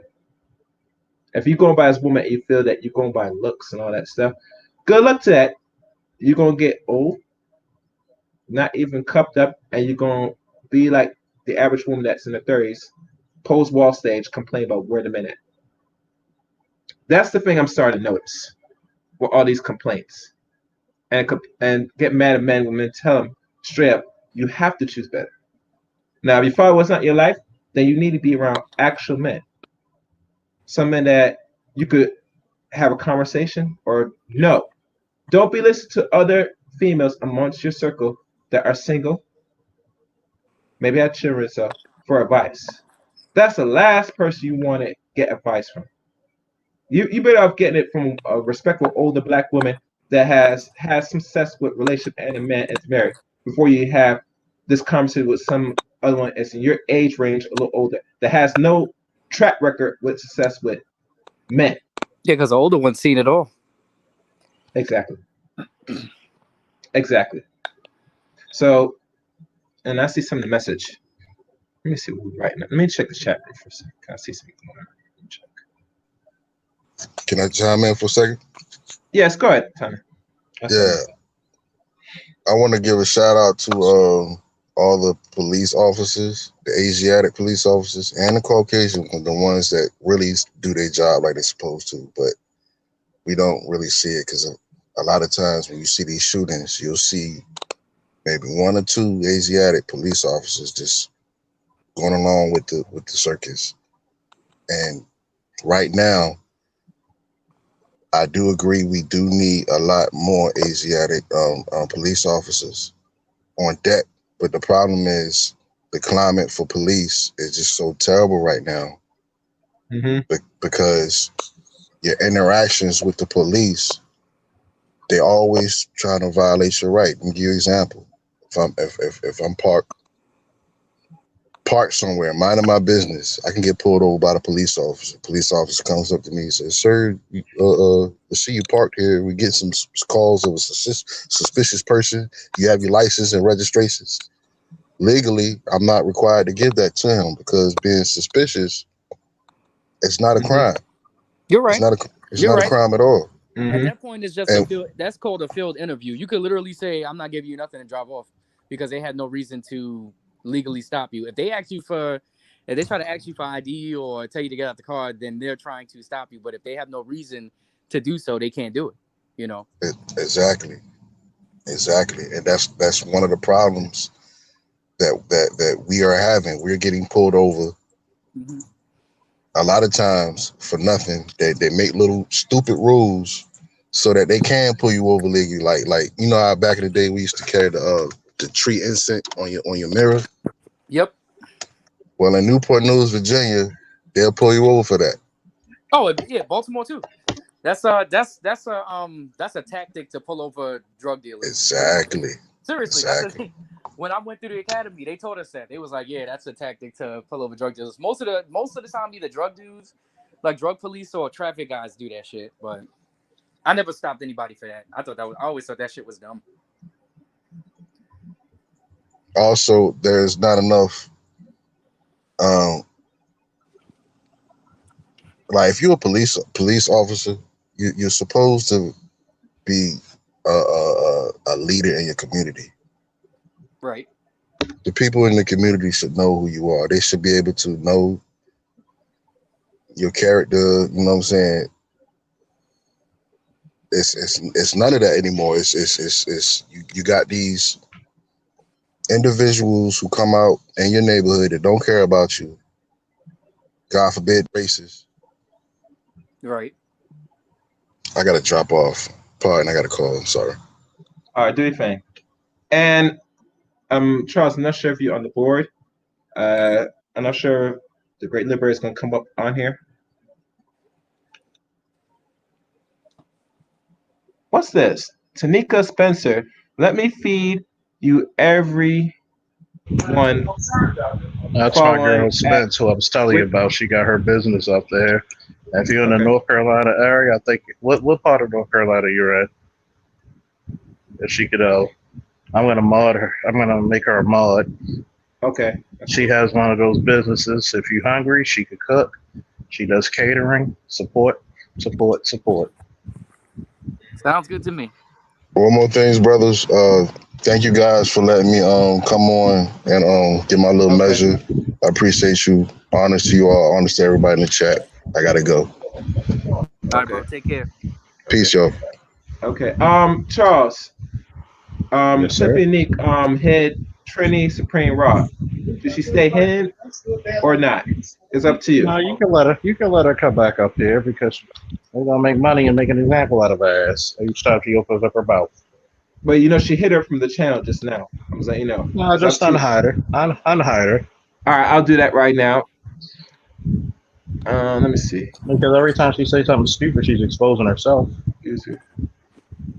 Oh, you didn't hide Trace, did you? Some of you heard Trace. No, I don't think so. And I'm gonna say this. Thanks, to all moderators, listen good. This is Chaos speaking now. Only time when people are gonna be booted out is through Charles and I. Other than that, they just get slapped with a timeout. Can y'all do that for those who got wrenches? I wrench and everybody else. So please do not just start hitting people. Only time they're gonna be hit is when we go through our authority and we say, okay, they need to be booed out. Is that fair? That's a big 10-4. All right, good. Thank you. Because one thing I'm gonna let you know, this is a learning channel. And we sitting there examining everything. The only time you had to be kicked off, you had to do something very atrocious. Right. That's all. That's all. Charles, I think Amiri came. He'll come back up again. Yeah, it's all right. It's all right. Simply me. I know the history between what she has done, and I'm a man because this is not my channel. But if it was my channel, I operate a little differently, as you know. But because Charles has a certain audience and he's giving people the floor to speak their mind, we're gonna respect that.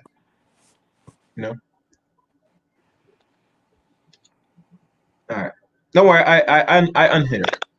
I'm not gonna do that. I had my reason. So you could time her out all day, every day. I don't give a fuck. And she said something very disrespectful to any of the member from the regime. For what purpose? Yeah, that's when you slap the timeout. But other than that, no, unless otherwise.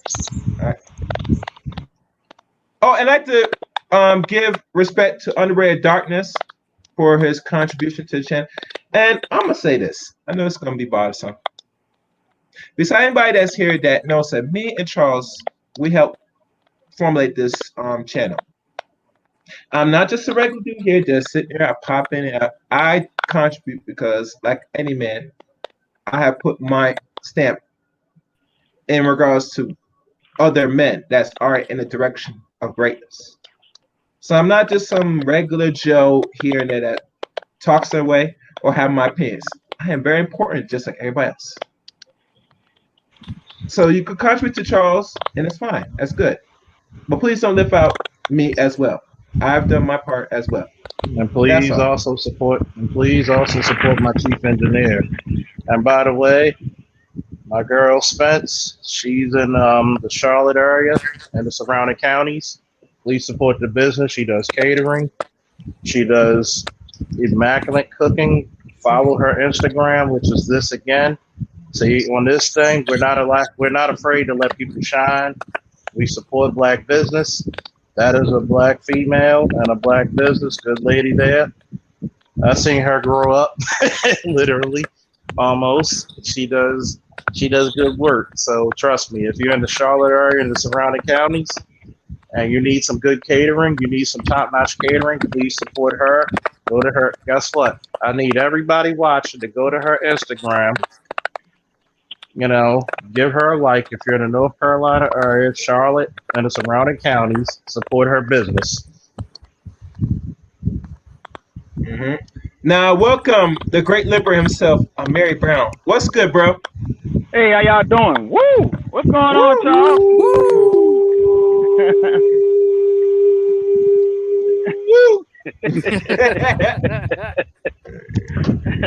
What's going on, man? What the hell is Cynthia running her mouth about now, man? You know bro.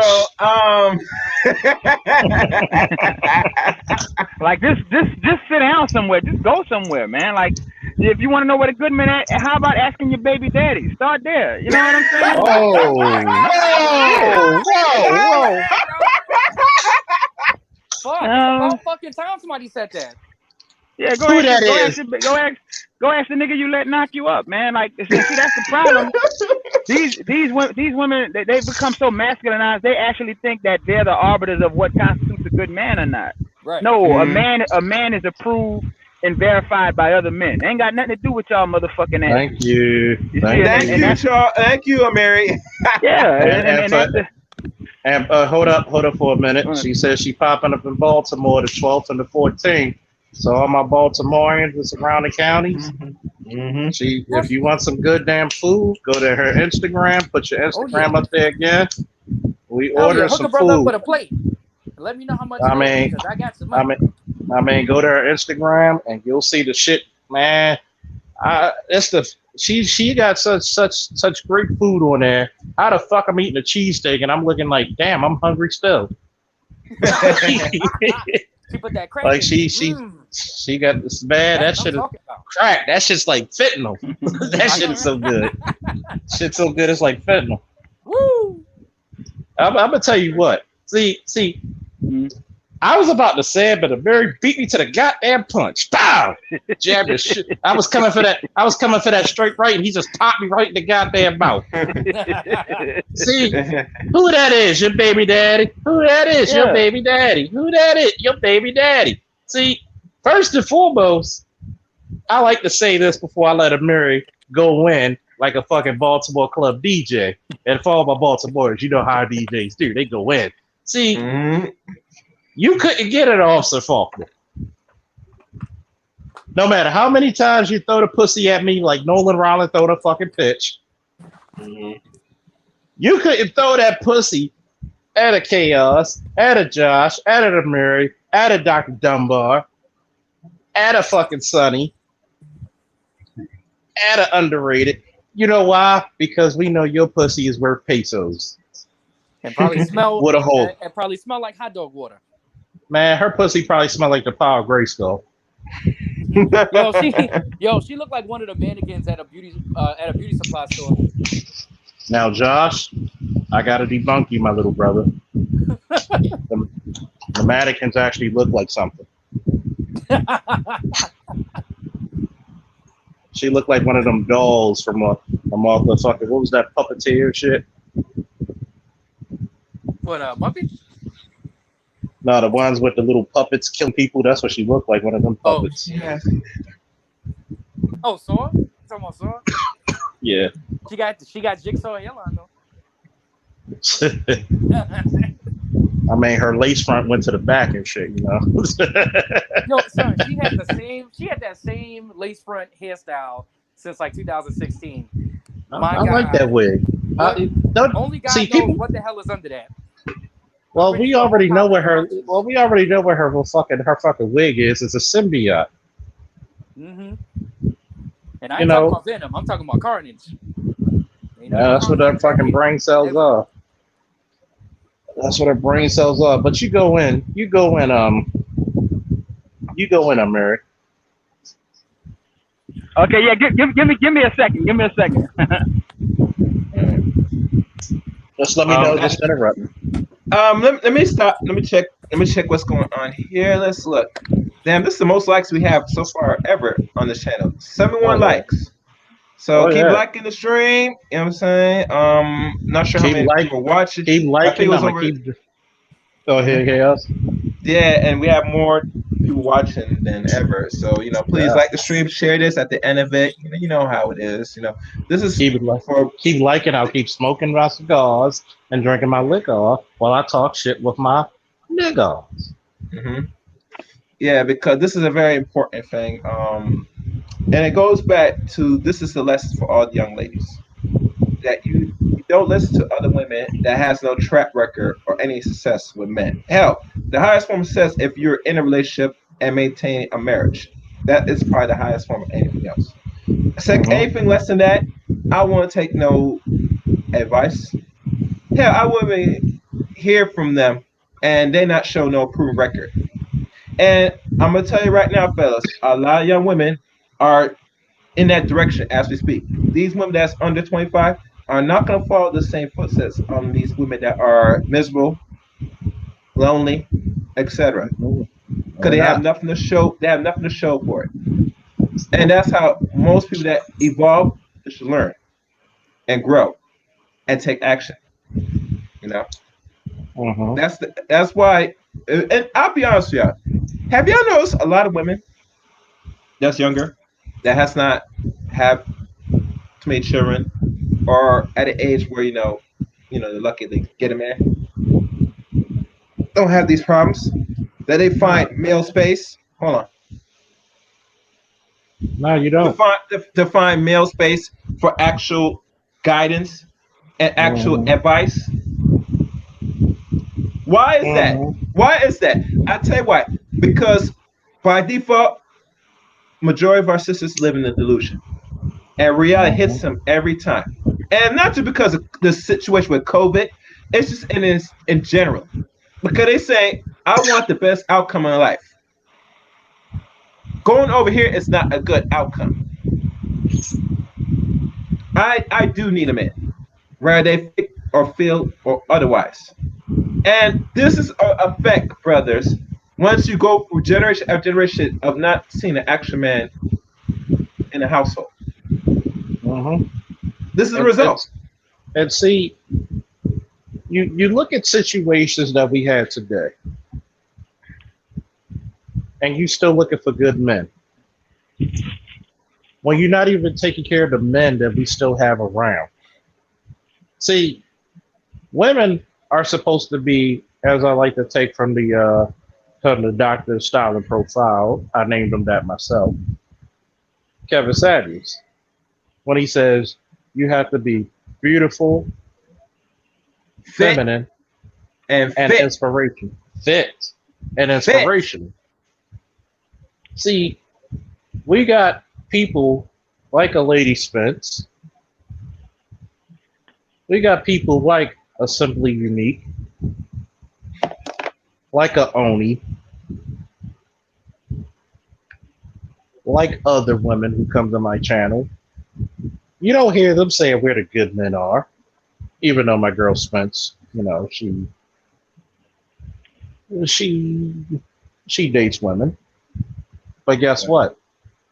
At the same time, she's a lady at that time.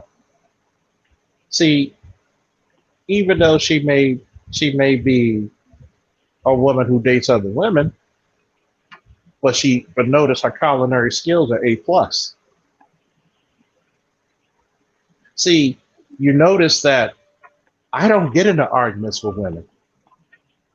Oh, by the way, I'm just waiting for the response videos of this shit so people can say, but who's the thought that hates women? Oh no, trust Do me, I? bro. Trust me. At the end of this, if it doesn't come and happen, then it says that you're not really pinching enough.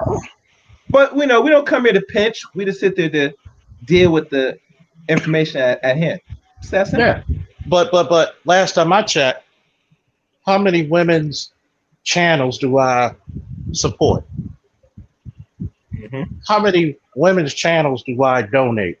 Hell, I'm promoting Miss Spence's business right now.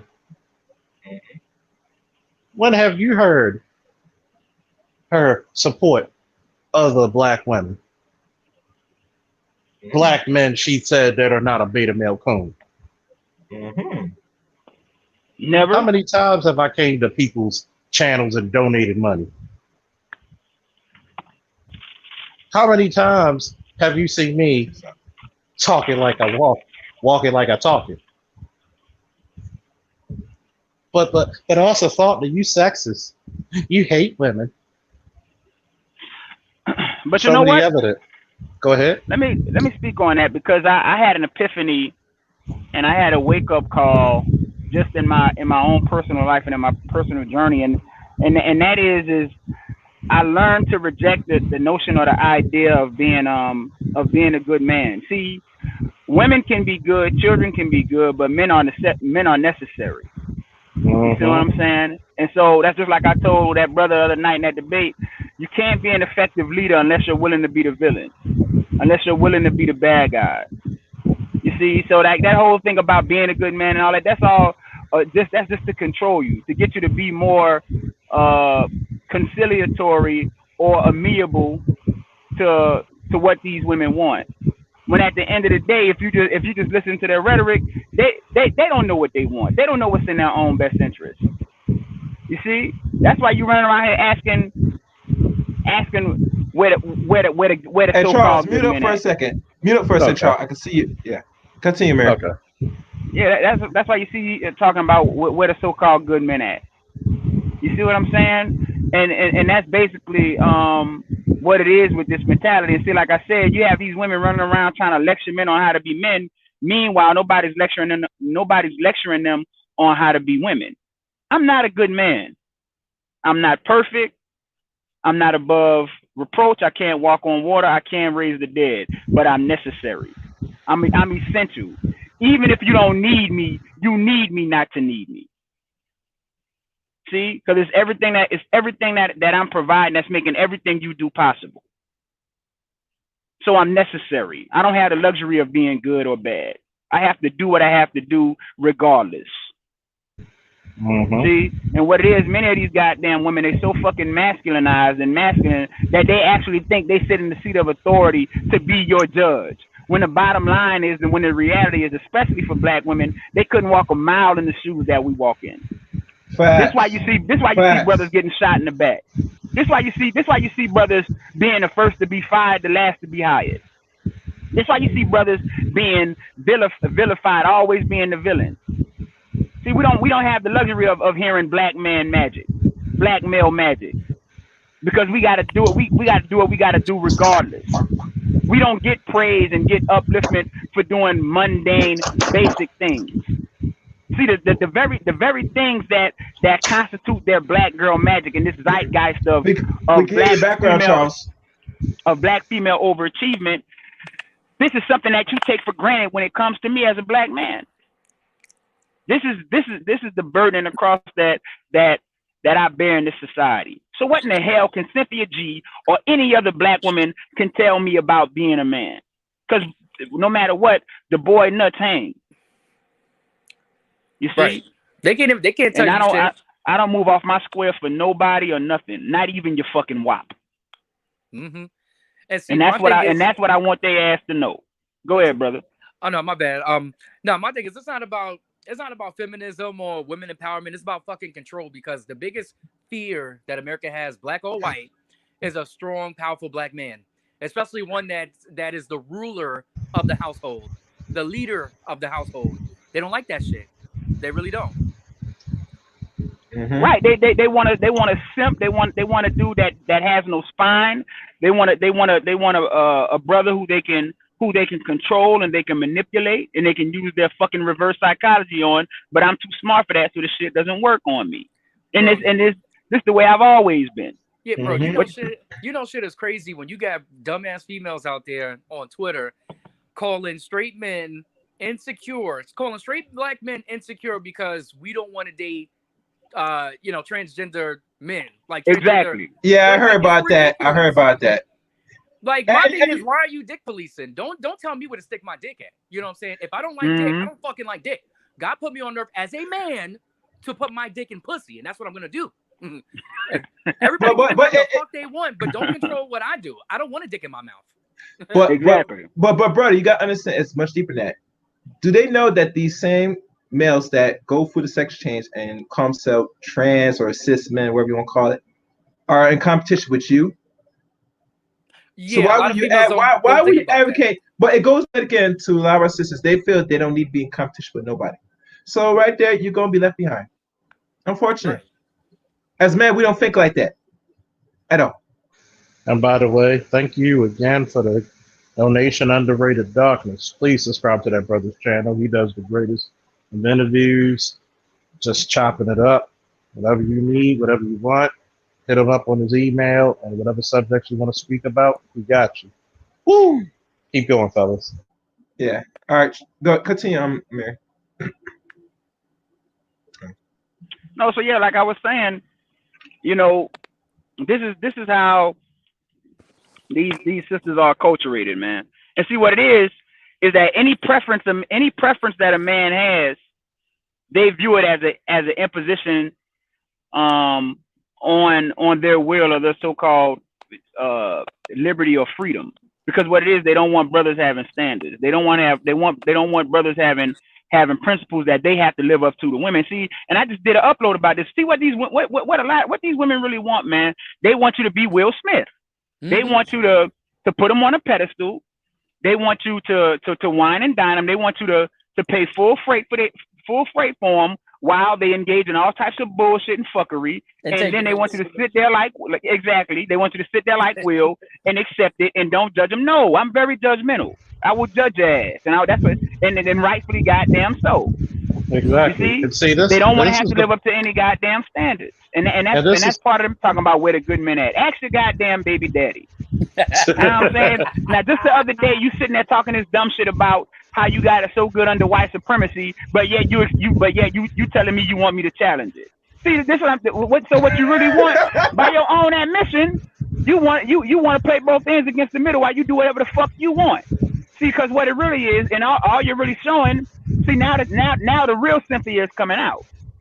See, because a black woman who really love and support black men would never say that. And then and the truth is that all Cynthia is doing, she's basically announcing how many of them feel and what many of them think. See, because this society gives them benefits, it gives them leeway, and it gives them liberty to do certain things. See, they enjoy that false sense of autonomy. But then when that same system rears its ugly head on her black ass, because you still a nigga too, then you want black men to come in and save you and protect you. Exactly. So you want it both ways. You don't want protection, you want reaction. And oh yeah, by the way, shout out to the professor, the esteemed, the honorable, Cerulean Gray. Hooah and hoorah. See, protection starts with listening. Once again, protection starts with listening. See, I don't have to go back and forth with women. You know why? Because the good women that I'm surrounded by already knows how to play their part. The good men I'm surrounded by already knows how to play their part. A great woman is willing to be the great conductor behind the scenes. A good woman doesn't have to ask where the good men are. See, when you qualify for something, you already know where you sit. When I used to wrestle in tournaments and I made it to the bracket, whether if I was first seed, second seed, or last seed, I knew where I qualified. I've always said, all I got to do is make it to the tournament and you're going to see me walk it like I talk. You're going to see my greatness shine regardless. See, it's not just about the great men. It's about what are you doing with the man that you have now? What are you doing with the women you have now? See, a man is neither good or bad. He's efficient. That's what he's judged by. Are you efficient? Do you get the job done? See, it's the Professor Cerulean, if he wants to come up, he can. As he would say, when you stuck around them derelict males, that's all you see. I had to tell this to a friend of mine last night when she came by. See, what happened was, why would I always? It seems like every time I get with these thugs and these drug dealers and these guys who go to jail, because that's all you surround yourself with. That's who you like. That's who you like. But when I surrounded myself with better than what I was at that moment, it's either two things are going to happen. When you put me in the lion's den, either two things. I'm either going to be eaten or I'm going to become a goddamn lion myself. And I will eat. See, this is the reason why you don't become one of those men trying to come up there, try to speak your part. Oh, I'm a good man. Show your work. The fuck I gotta impress you for? You'll see my greatness. It's like a goddamn license plate. You'll see it in the front and you'll see it in the back of me. And we got the esteemed Cerulean Gray. Woo! No greetings, esteemed gentlemen. No. Good evening. What's up? Good evening. So what's the topic? I mean, that's kind of an interesting question. Where are the good men?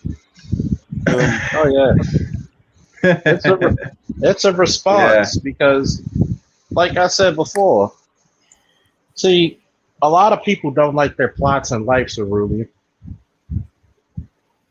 Yeah, I mean, I'll be one of the honest villagers to say that I'm one of them. I am not satisfied being a part of the underbelly of America. Exactly. Especially not in the country that my fathers, grandfathers, great grandfathers, and the whole line of lineage of inventors, doers, builders, shakers, and movers have built. Um, we we we we have to get into this mindset to where um, it is upon us to act, not to really continue to philosophize. I mean, we've come up with what I think is a great plan to expand a black middle class. I mean, you look at this COVID-19 thing that has happened. You look at the areas of human activity that are virtually unaffected by the economic decline of COVID-19's also. And those are the very things that are in the Gray Faulkner Initiative, if you notice. Mm-hmm. Of Now, when you course. talk about what's a good man, that is actually a subjective term. You see, Okay. because if you're a black man in America, to be a good man is to be somewhat of a walking dichotomy. I mean, uh, to be good, what does that really mean in a context in which you are a part of the underclass of America? Mm-hmm. What it really means is that you have to fight harder. It means that Exactly. you have to do more. Mm-hmm. It means that no matter what the system overall imposes on you, you have to rise to the occasion time and time again, no matter if you like the outcomes or not. And see, this was one thing to not like the outcome. It's another thing to not like the outcome and never think to lift a finger to try to do something about these outcomes. Exactly. You know, and when it comes to the burden of performance, the burden of performance for men is the same across the board. And those things will exist whether the women are backing you or not. It's the same burden of performance. You know, lot of times we fail to understand these basic things, and we look at the outcome, and it's easy to look at the outcome of something and make a snap decision. It takes a great deal more patience and intelligence to deconstruct what it is that you're seeing, and then devise a solution around it. Because that's a part of the burden of performance all men have, is to change the environment if you're finding yourself unsatisfied with it. But that goes into being the hero of your own narrative. There So was you a say, smart guy who said that. I don't know who that guy might have been. Woo! Shout out to the professor, Cerulean Gray. In archetype, you have to be the hero. And the hero's job, mind you, the hero doesn't have the girl at the beginning of his quest. You see, Man, y'all better you somebody get the fans out. The professor about to start preaching. Keep going, man. Keep going. I see where you're going. I mean, yeah. I mean, when you look at the hero's journey, the hero doesn't start off with the girl. The hero doesn't start off with the family. Hell, the hero barely starts off with a sword. Mm. Hell, a lot of times you look at the hero story, he has to fight for the damn weapon that he needs to slay the beast. Exactly. Sometimes the hero. Let's even go even deeper, Professor Gray. Sometimes the hero is the lowly of the fucking group. Yeah, a lot of times the hero, hell, the hero could be a derelict one day and answer the call to arms and be a hero the next. Go on that hero's journey and emerge, victorious. A lot of times they don't start off as heroes. It's kind of a process, right? As Boys, we're all a bit derelict. I mean, it's kind of our development. It's always been our development as humans, right? We all kind of start off as these shapeless and formless mounds of flesh, no aim or direction. And then whenever we're old enough, we have these things in society that, older males, the fathers of society, that kind of give us that direction. When you say what's a good male, first you have to understand that the first imprint is your father. Mm-hmm. Hello. Mm-hmm. And so that's the first mold that you have of what a good man is. Whether that man's good or bad is determined by how good of a father he was. Yeah. See, you know what the problem is, Cerulean? Is that when you have a lack of direction and a lack of a rite of passage, you're lost. Everybody knows that it might be a secret now, that I'm a comic book fan. I know it's a secret. But one of those great 80s cartoons was, you might have heard of this shit, it's called the Thundercats.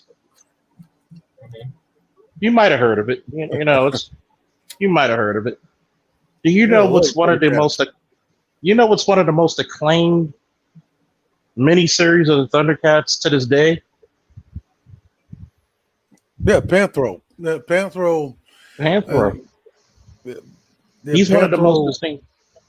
The reason why Panthro is such a dynamic character in the Thundercats, because one, not only is he the strongest, he's also the smartest, and he's the eldest and the strongest. He's the eldest as well amongst the fighters, right? The active fighters, and he is who Lion-O. Remember, he's the one who gives Lion-O the sword. He bestows the sword on the Lion-O. I want you to take a look at the screen real quick, Cerulean. This is one of my favorite scenes of Panthro. Just to make a point, what you just said. Look what this brother does. Look what he does. Everybody's hopping on his shit. Get the fuck off. That's an effective male. I'm gonna carry everybody's fucking burden on my back. You know what's another beautiful thing about the Thundercats? One of the most acclaimed, the miniseries that they actually did? It was called the fucking Anointment Trials. See, Lion-O was the hereditary Lord of the Thundercats, or king. But what did he have to do? He had to earn his right also to be the king. Because if they failed, if Lion-O failed, what did the Thundercats say? If he fails, we fail. He had to best each one in their specialty. Well, one of the problems that we've had, especially as black males, deindustrialization really did a number on us, and what it left in society, as far as black society goes, is a majority derelict Negro males. That's literally what you're dealing with out here. Majority of them are derelict Negro males. I mean, that's just what it is. You're dealing with a majority. But see, this is why I chose the word derelict, because just because you're derelict one day doesn't mean that you'll always be derelict. Exactly. And shout out to Cerulean for bringing the word derelict to the black community, because everybody knows you for that word, by the way. They say it in the chat. Yeah, see, dereliction is something you could fix. I mean, you think about it, when we're all young men, we're all a bit derelict, right? Well, you know, especially if you join the military. See, one of the worst things is if you ever went on like say a 9 to 14 month deployment, right? at sea. Mhm. It's better that you probably it's better that you probably were a virgin than not, right? And the reason I'm saying that, the reason I'm saying that is I because know why pussy you is like saying a that. drug. Pussy is like a drug Damn, to young men. Cerulean. Damn, Cerulean. If you said that, they gonna say, oh, they gonna be triggered. Say, what? I'm not gonna Yeah, get mad. pussy is like a drug to young men. Mm-hmm. It's true. Pussy is like a drug to young men, Yeah.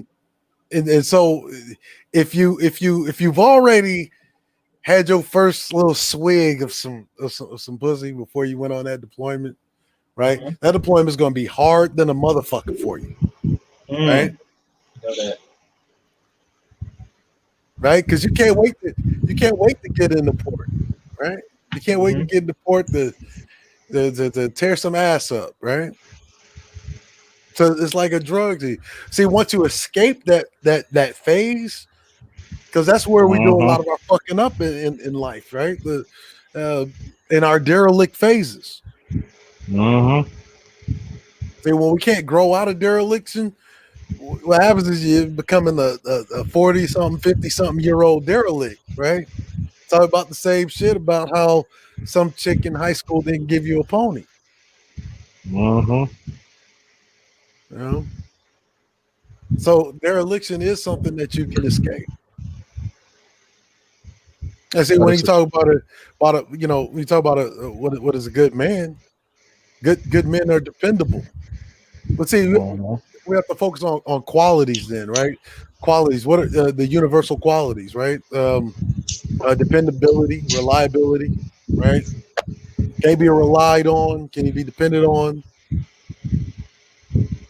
You see, I think those kind of qualities are probably um, more valuable than some of the other qualities, like even money, right?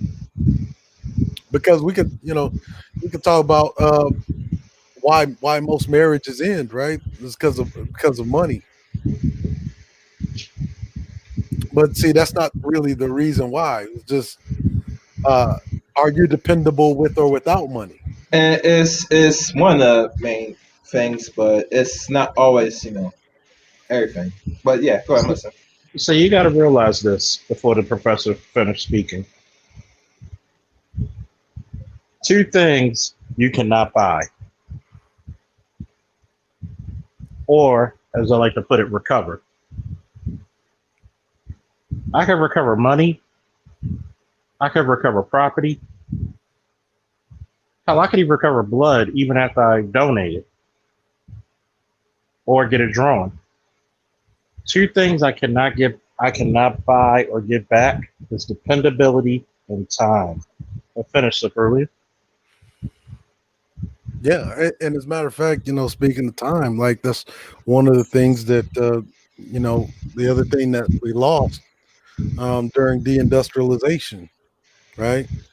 Because when you talk about employment, what you're doing is you're trading time for money, right? Mm-hmm. And during deindustrialization, which expanded the service jobs while contracting industrial jobs, those jobs pay a lot less, right? And if those jobs pay a lot less, what you're doing is also expanding the depressed class that live hand to mouth, paycheck to paycheck. I And see when simply it, unique. Could you please put the Great Faulkner Initiative back in the chat, please, again, ma'am? Thank you, love. I finished early.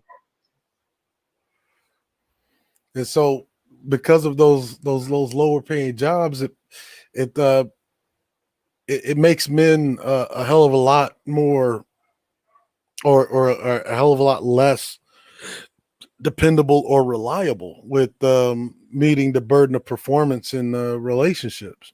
You know, and the funny thing is that we never uh, have a tendency to blame the system, right? We never have a tendency to blame the system and to organize around a political process that gives us higher paying jobs or that gives us better prospects to higher paying jobs. They just tell you the vanilla nonsense like go to college. And then you look at college graduates. I mean, when you look at the American average, one in three college graduates will be unemployed,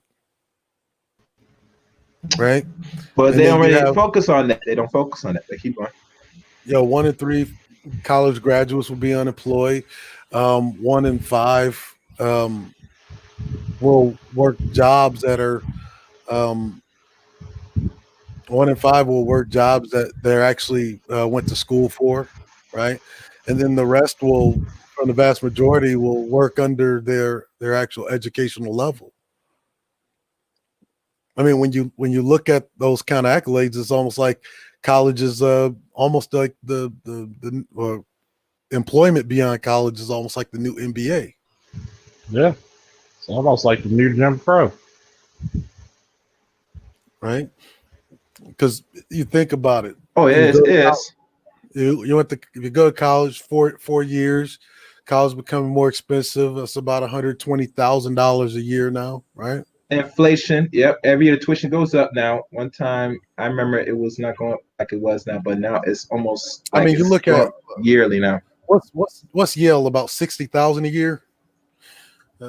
Yale is about 60,000. I had to Google it to find out what's the average each tuition. You go to a 4-year school. I mean, that's like $120,000 off the bat. $120 in debt because 120,000, yeah. and then you talk about one in three being unemployed with $120,000 worth of debt, right? And you notice black women in college, right? That's why a majority of black women, they exit college. They have all this debt, and so the necessity of finding a man who is either not in debt or at a pay scale that is much higher than the debt that they're owed is all the more pressing, right? Mm-hmm. And see, the thing is that when do you blame the system for selling you a line of bullshit that keeps telling you that you go to college for 4 years that you're going to make $250,000 more than someone who didn't. And Mm-hmm. the reality is that's not even remotely true when you look at college graduates who actually work in the fields that they went to school for. Exactly. Very little. Very little. There's plenty of people I know in the police department Who had college degrees, hasn't it, Charles? who have college degrees. Matter of fact, my ex, she who will not be named, said she was going to go into teaching. When I told her she was going to go into teaching, you know what my response was? Laughter. I told her, I said, sweetheart, with all due respect, you will never find this type of money you're making now as a teacher. She's now promoted as a sergeant. I'm still on a list waiting. I just took the sergeant test again. Still waiting. And if she would have went into teaching, she would have made half as much as she makes now. Wow.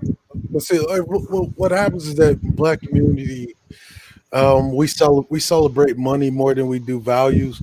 So when we talk about dependability and reliability, I think that you can be dependable and reliable without money. Which is important. I think those are qualities that, in my opinion, a good man would have whether he has money or not. Mm-hmm. Mm-hmm. Mm-hmm. And But, I'm glad you touched on that. I'm glad you touched on that because is it just me, fellas, or we don't get judged on that anymore? No. That's a good question. In American society, and this goes to like Robert C. Smith's book, Conservatism and Racism and Why They're Both the Same. Donald J. Lizzio's Hoover Blacks and Lily Whites. You can even go to Two Party South. You go to Tommy Curry's a man. Not American society has made it to where economically the black man is it's almost economically neutered when you look at us in mass. Yeah. And then on top of that, you have this adversarial kind of approach to American institutions, even though you're American, right? Say, don't join the white man's military, don't join the white man's police force, right? We love working for the white man's dollar, but we don't want to join the white man's military that pays that same white man's dollar that every civilian works for. Yeah. The trick bag is still existing. Oh yeah, that's a part But of the that's the great whole American trick purpose. bag. That's a series that Cerulean Gray does on his channel. If you're not subscribed to Cerulean Gray, what you waiting for? By the Subscribe. way, if you're not subscribed to Cerulean, please subscribe to the professor. Mm-hmm. I'll put your link, Cerulean. This is the way the appropriate way to look at money is that money is a means to an end. It's not the end all be all. And when you look at money as a means to an end, a tool, the Gray Faulkner Initiative actually makes more sense because it's designed to expand the black middle class, especially for black men.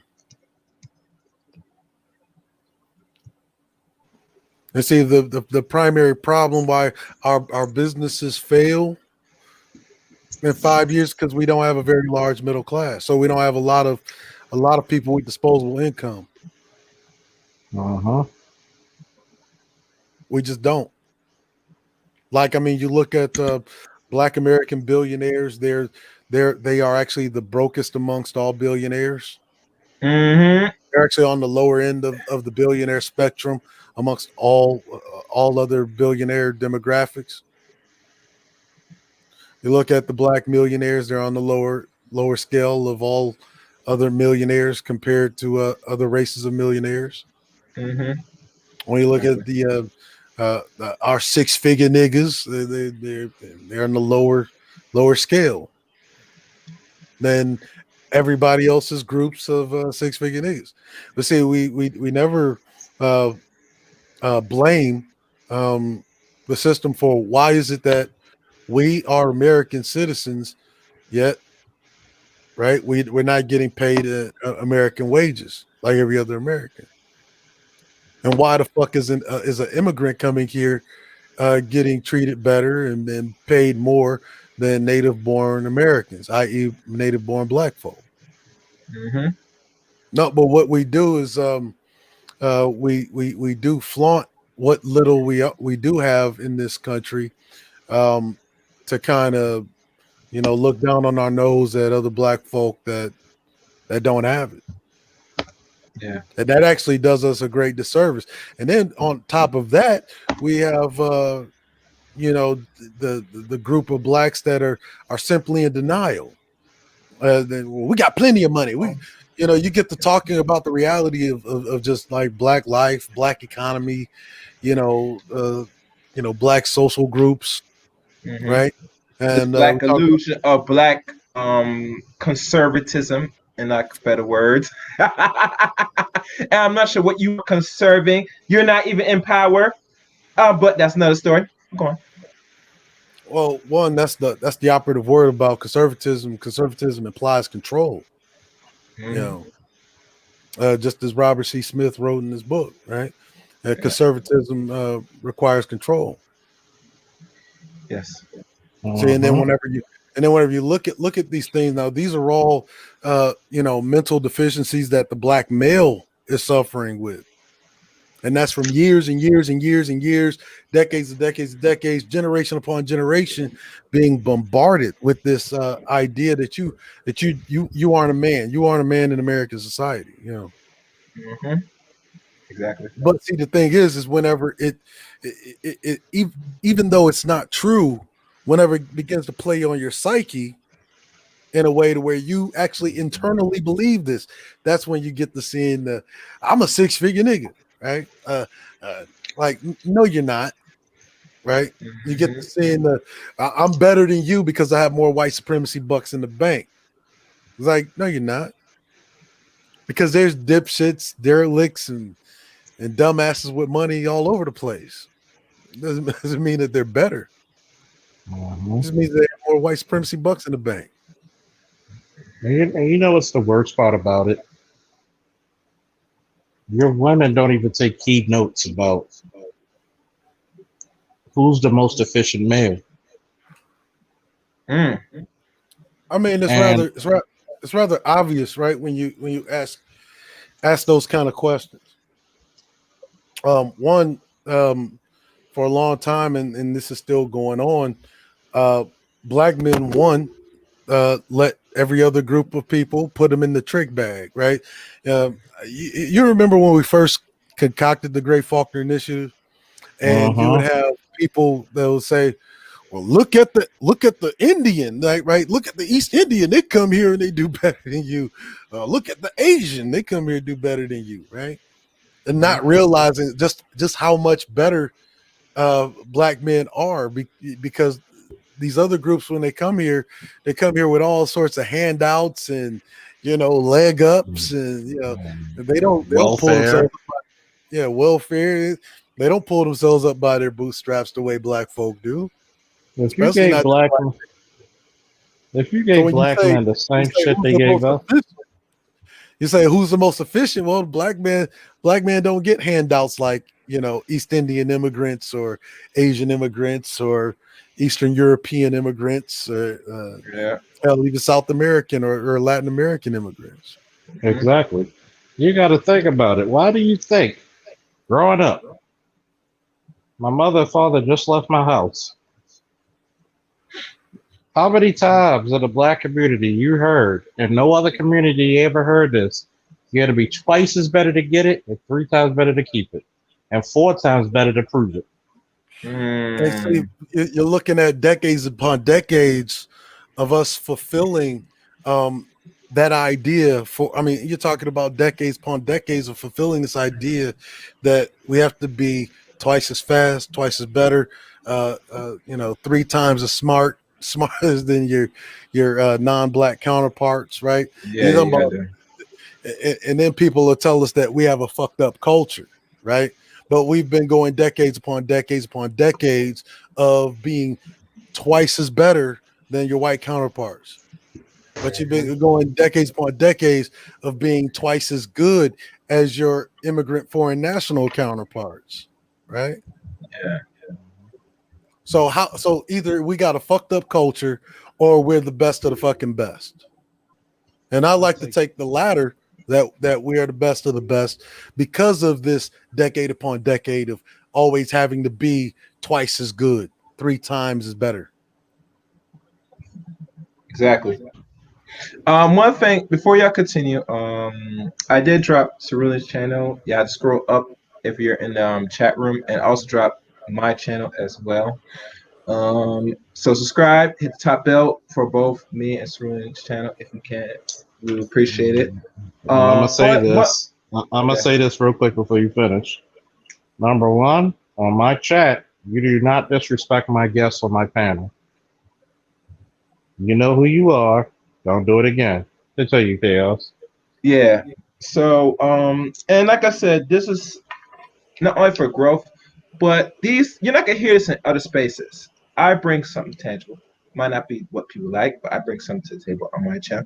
So really brings the educational piece, the actual history, just like Amiri. They both bring something that people can learn, subscribe, watch.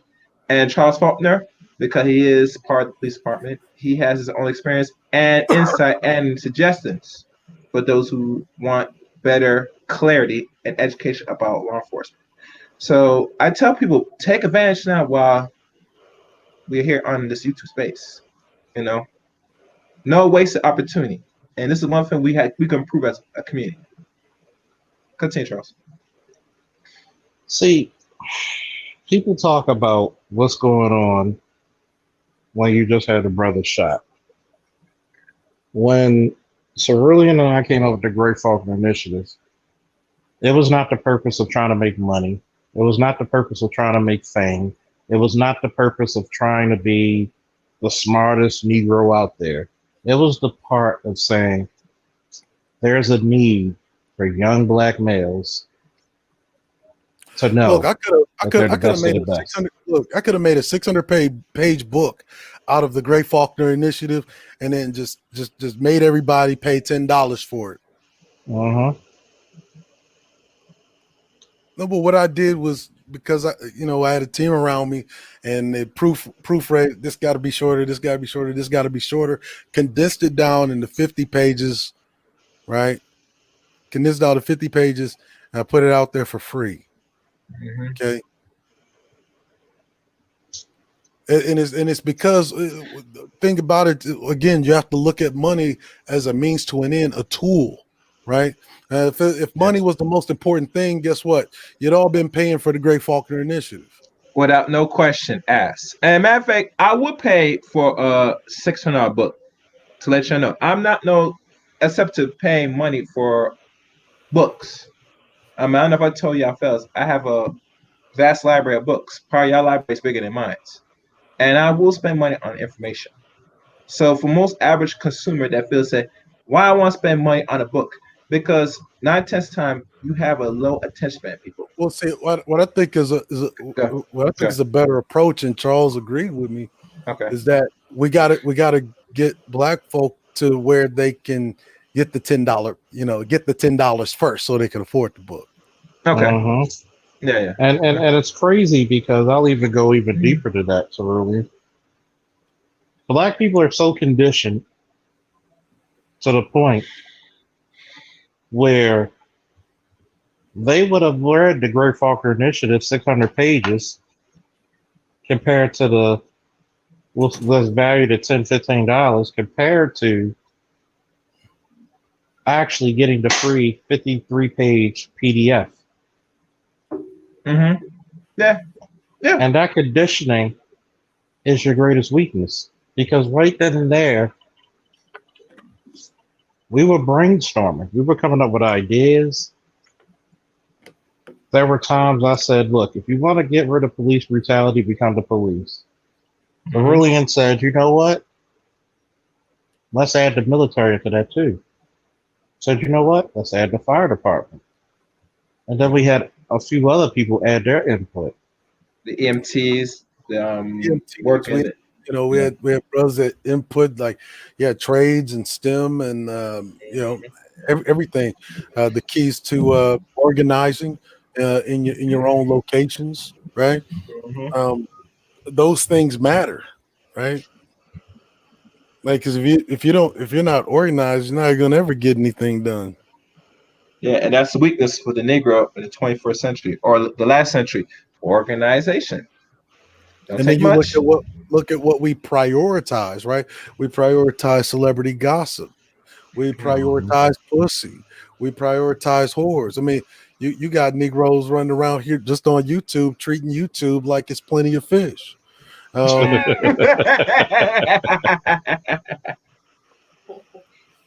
You see, like those are the things that we really prioritize, and that in itself is a problem. It was like, and you even have women that buy into it, right? The guy on the internet, gets to saying some disrespectful nonsense, and she gets to perform and to prove that she's not any of those things, right? Mm-hmm. And that's like low priority than a motherfucker, right?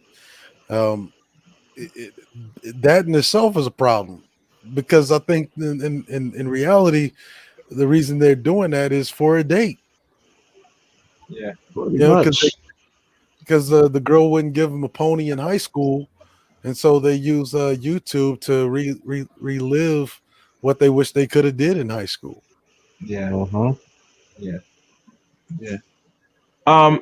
Charles, I'm going to step out in the next 30 minutes. I don't know if anybody else want to come up to give it wherever want to take they want on this discussion. I have to soon and go. Not yet, okay, but that's cool. In the next 30 minutes. So I'm trying to stay up here because we're already at 2 hours 30-minute mark. So I'm gonna say it as long as you're on live. That's why. That's cool. And it's sad because the these situations that pan out, right? I'm having so many of my buddies who are in the police department who looked at the shit, and I looked at the whole video 5 times. Well, you You look telling at it, me? the main reason why we encourage black men to become police officers for the simple fact that, okay, if we have a problem with mass incarceration, if we have a problem with police brutality, we have all these problems with the state, right? Uh, what is determined to be a crime or a statute violation? That is up to the beat cop that Mm-hmm. pulls you over or asks you for your ID. Like, what is a crime is wholly determined by the beat cop. Mm-hmm. See, what kind of beat cops do you want to have run-ins with? Those that understand your plight as a black man in America, or someone from outside of your community, or are you just satisfied with uh, non-blacks, right, being the judge, jury, and executioner on the beat, Exactly. Like having I'm a like, monopoly over that executing authority? Well, see, let's just tell the God honest truth. Too many Negroes just love to suffer and their fucking oppression just a little bit more comfortably. yeah, it's always look at it as, black people are trapped in a room.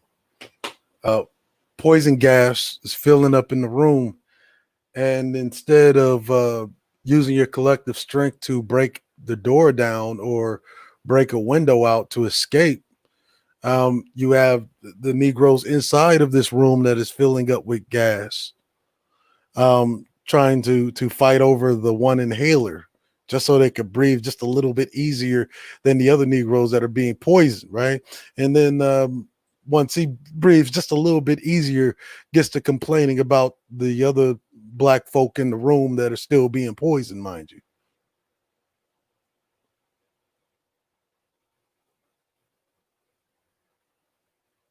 Like, that's literally what we have.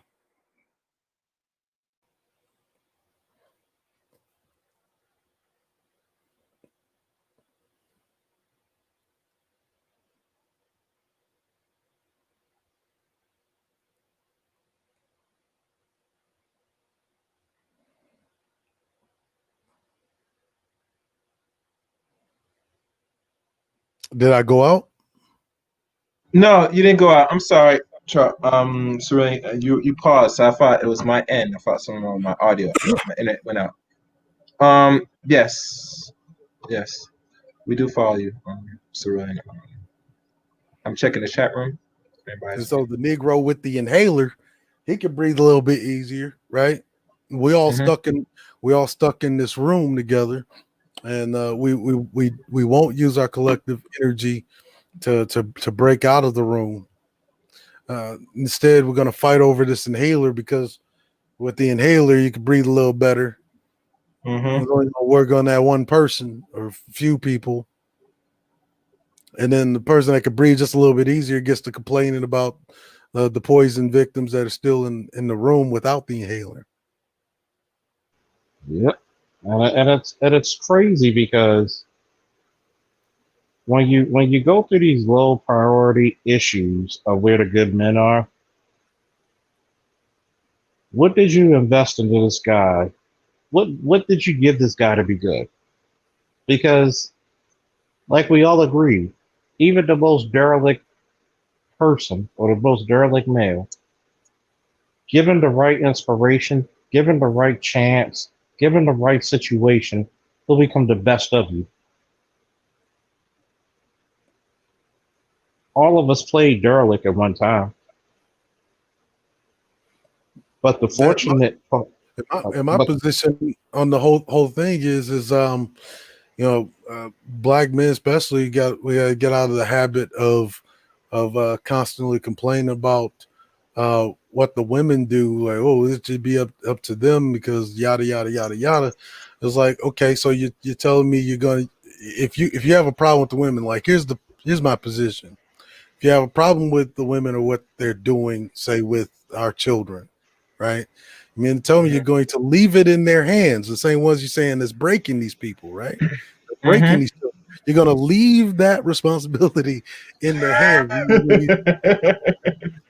You see what I'm saying? Like, it doesn't even make any sense at this point. It's insanity. Like but I told the Cerulean, story. I told the goddamn story about my son. I didn't have to go to a court. Give me my boy. Give me my damn son. If you can't do it, I'll do it. Fuck Because it. I don't care how otherwise, busy I am. and Cerulean, I had the same conversation with Prophet X and the other brothers over the weekend when after Mary's debate, and Prophet X agrees that it's going to take the effort of the men. They're going to have to take full custody of these children because we already know the result at the end of it. See, there's no way around it. See, I'm gonna say this, right? A lot of dudes out here are too comfortable leaving their children to the wilderness. And let's just say, for the sake of argument and factual shit, the women ain't doing a good job raising your kids, particularly your boys.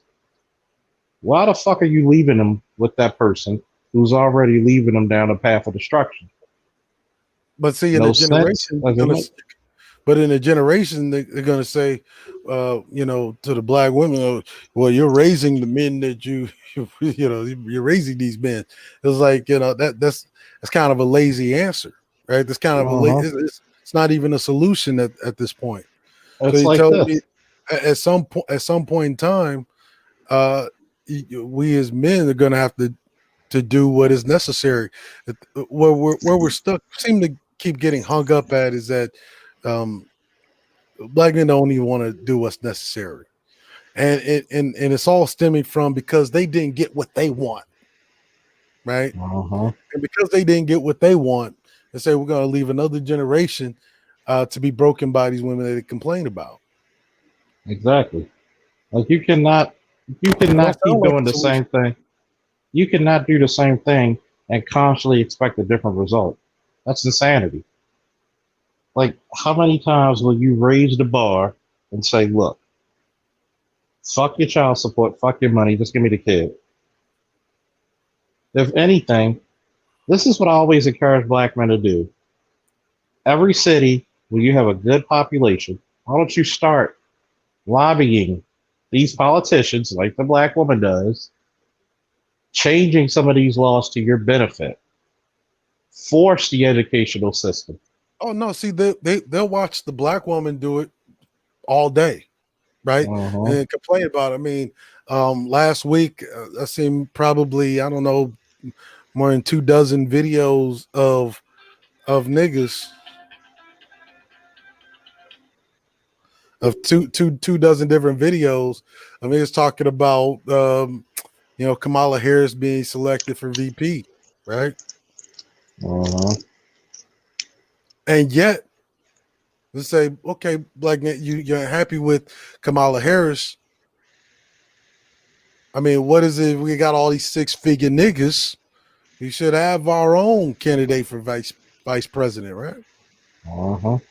And I've said that for the longest time. But you're looking at what the black woman's doing. You look at the AKAs, which Kamala Harris is a part of. They put together a money package, right? And that's why they'll go to the end of the earth so they can get their their foreign national light-skinned Mother Mary figure in the White House, right? The Holy Madonna, right? But yet, how many Qs? What's the other fraternities? How many of these motherfuckers will allow? And some, you know what the worst type of simp is? is a simp with money and power. I'm not worried about the low ball simp. I'm worried about the motherfucker with money and power and that it sits on his fucking hands. Like you said, you allowed this shit. How many men who put their money together and say, look, we need to come up with a group of lawyers, get some of these brothers, and change this shit. Yeah. Well, see, We need to force.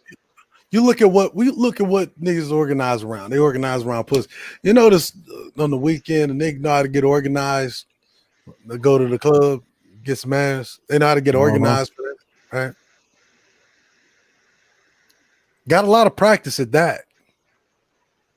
Got so much practice at it. You got every Tom, Dick, and Harry thinking they could be a dating coach, right? No, yeah. What the fuck do you need a dating coach for? Really? You okay. I'm gonna say this just for the sake of saying it. A lot of men nowadays are scared of rejection.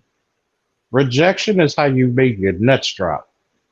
What my man say, the black guy who's a Navy SEAL, Goggins? He said, dog, a hero. Goggins is the man. He said, what a lot of you motherfuckers suffer from is chestnuts. You're afraid to fucking do something out the ordinary to make yourself better.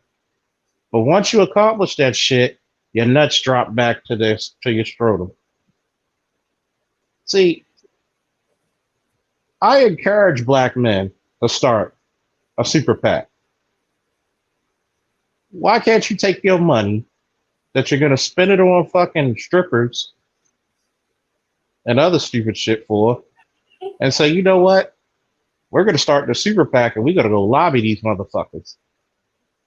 How can you complain about child support when brothers on here, and what's embarrassing, a lot of these brothers who talk about children and raising children don't even have a goddamn kid themselves. And I'm listening to these channels. Don't say shit. Actually, I did say shit because I told the motherfucker that what you said was fundamentally and intellectually just fucking honest. Well, you should let the women and children starve. What type of man are you to even say that? You mad because Big Booty Brenda didn't choose you? What type of man worth his own fucking dick would ever say, I'm gonna let children starve? See, this is the reason why a lot of motherfuckers were scared to join the military when we got out of high school. For this one reason only. You were afraid to be outside your comfort zone. You were the motherfucker getting swirlies, getting beaten up. And as the old saying goes, you were afraid to be the human shield. You were afraid to be the man of action, courage, perseverance. As the SAS motto states, he who dares wins. Not he who dares maybe. No, you win. Yeah, and my thing is like with black people in America, is no better time to be black in America right now. You know, to Christopher Clipper's question, yeah, capitalism is going through a very serious reorganization process, very drastic change, because for years, centuries, in fact, they thought that capitalism was, undefeatable. They thought it was the end all be all. It's the best possible economic system, right? And what has history taught us? There is none. And reality dictates that capitalism is far from the best. Socialism isn't the best. I think it takes a mixture, right, an amalgam of different types of economic elements to make society work like a well-oiled machine, right? The problem is that what we end up getting a lot is how we feel about stuff, right? You know, What do we always talk about men and feelings? is, you know, bring it to a moral argument, right? I say fuck morality, like real shit, like fuck morality. Do what works, And do what's and needed. and when you look at the Great Falk Initiative, everything that's in there is basically what has worked, what has always worked, and what will continue to work. And COVID-19 is like the best marker to kind of compare against what else is out there, right? Exactly. You look at what institutions are still going strong despite COVID-19. What is it? The military, police, as you clearly see, right? And EMTs, outside of EMS, that, which are considered what? Necessary workers, right? they're the essentials. They're the essential workers of this COVID-19 thing, right? But guess It- what? It takes a little bit more of you putting yourself in the fucking predicament. See, you know about if I break it down real quick, Professor, before you continue? Mm-hmm. See, a lot of motherfuckers, when I looked at the Cynthia G shit, didn't say the right words. Number one, the best answer would never to be to call in the first damn place and explain yourself, because that's unbecoming of a man. The second best thing would have been, number one, my works, my perseverance, my efficiency makes me a good man. I could be dead broke. And guess what? But if you're productive, even if a boot's on my foot and I see a lady with her children in a van with a flat tire, I'll change the motherfucker. Where's the good men? The good men are always going to be there. You know why? Because we're the glue and the stitches holding this motherfucker together. Mm-hmm. I've always said this to both men and women. Despite the culture, despite the environment, does that give you carte blanche to stop being a man or woman? Does that stop you from being great? No. If anything, during times of turmoil, you're supposed to show how great you truly are.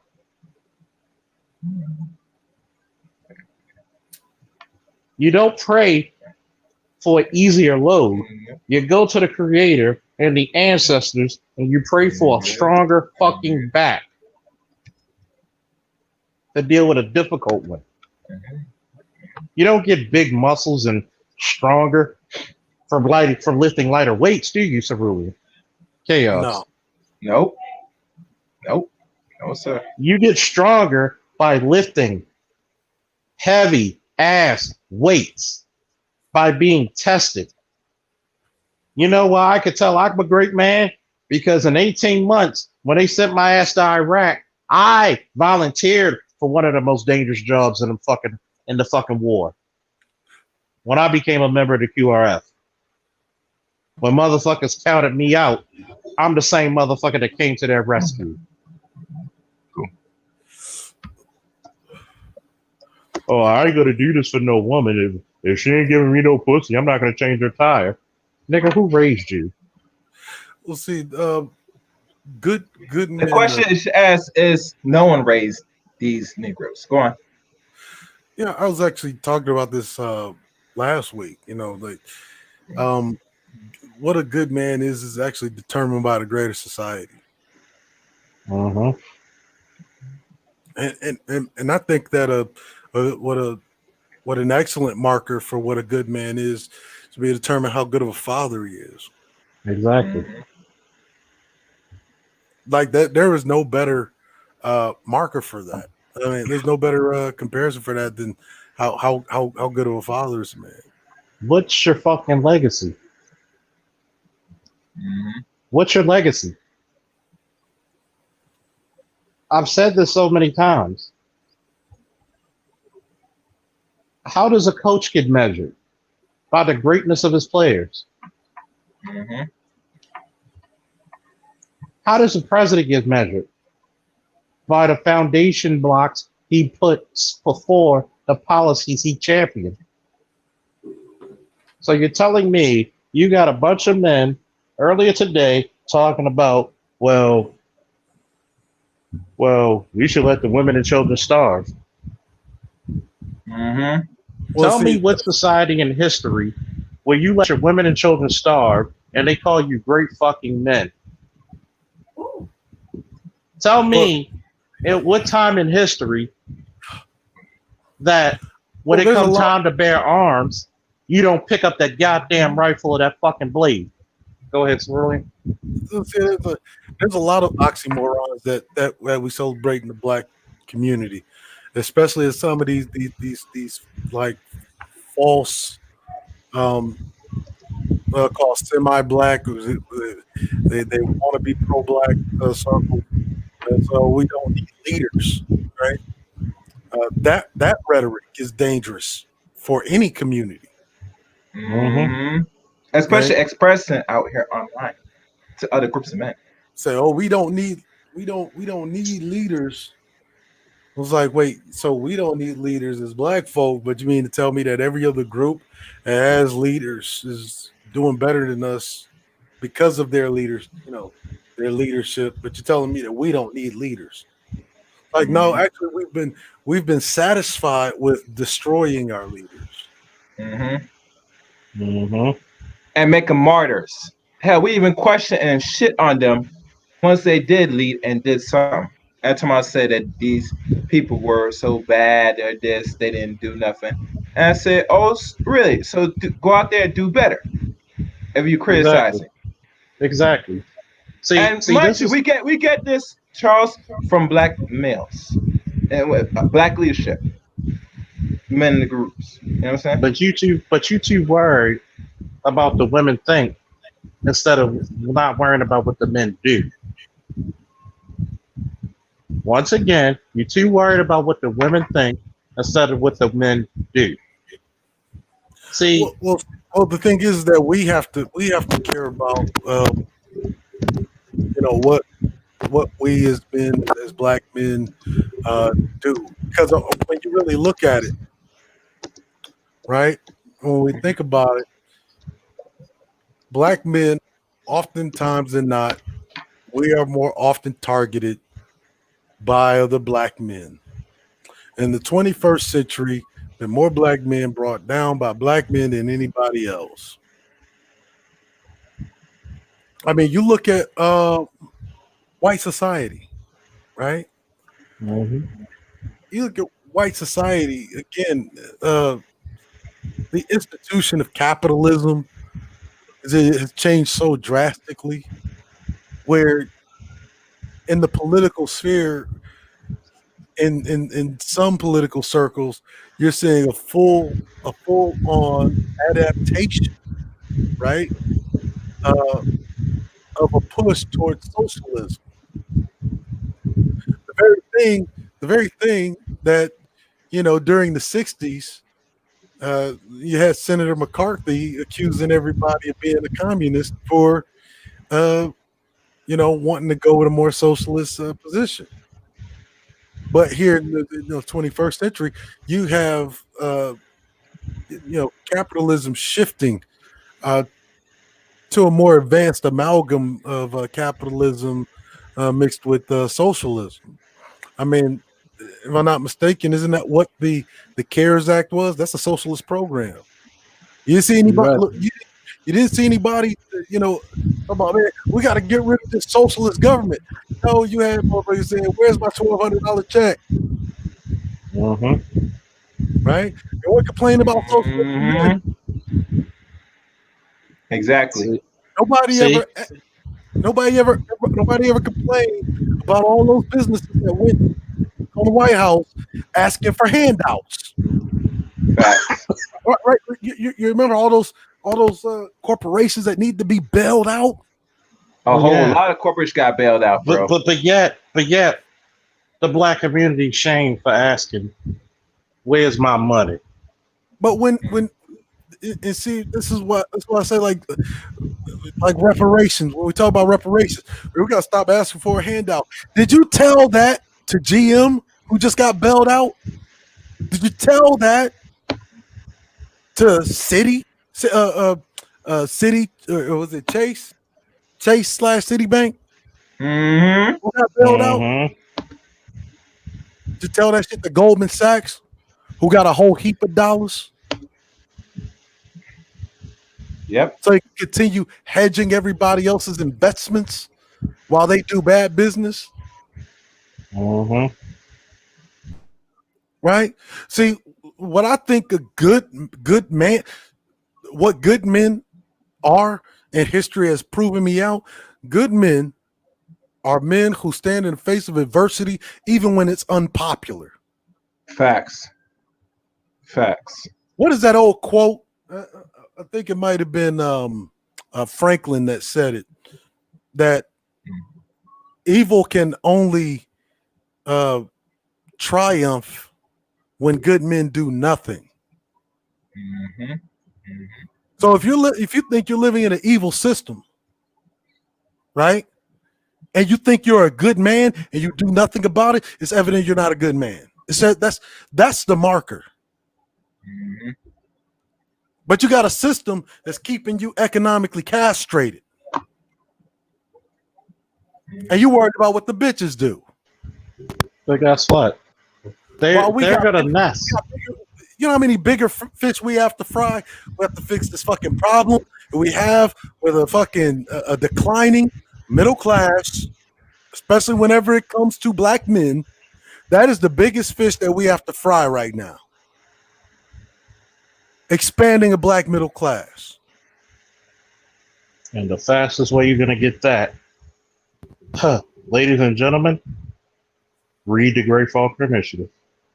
You know what's funny? Great Faulkner Initiative can close the fucking wealth gap if it was followed to the T. I'm talking about 100,000 black men joining the goddamn military every single year. 50,000 at least going to apply for police positions across the United States. You know what that is? That's 1,000 black men per state. Mm-hmm. And I'm glad you won that, Cerulean, because my ex, she who will not be named, read it. She claimed she read it, but I think she skimmed over it. She said, "Where's the research?" I'm like, "Shorty, you didn't really read it because the first fucking page told you who we were gonna help."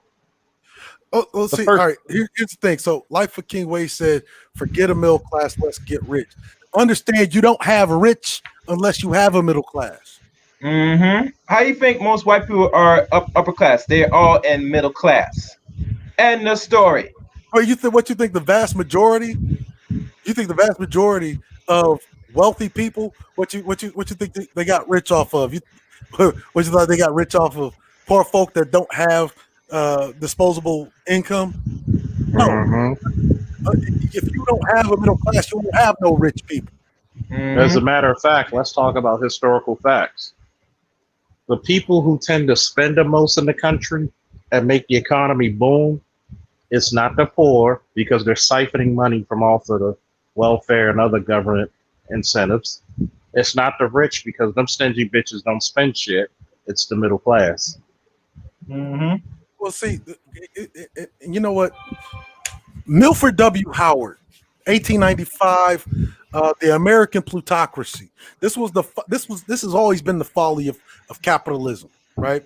About every 50 years, what happens is the wealth gap grows between rich and poor.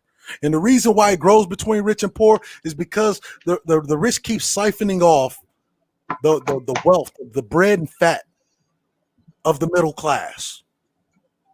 And the problem is that you keep giving them the reins to do so.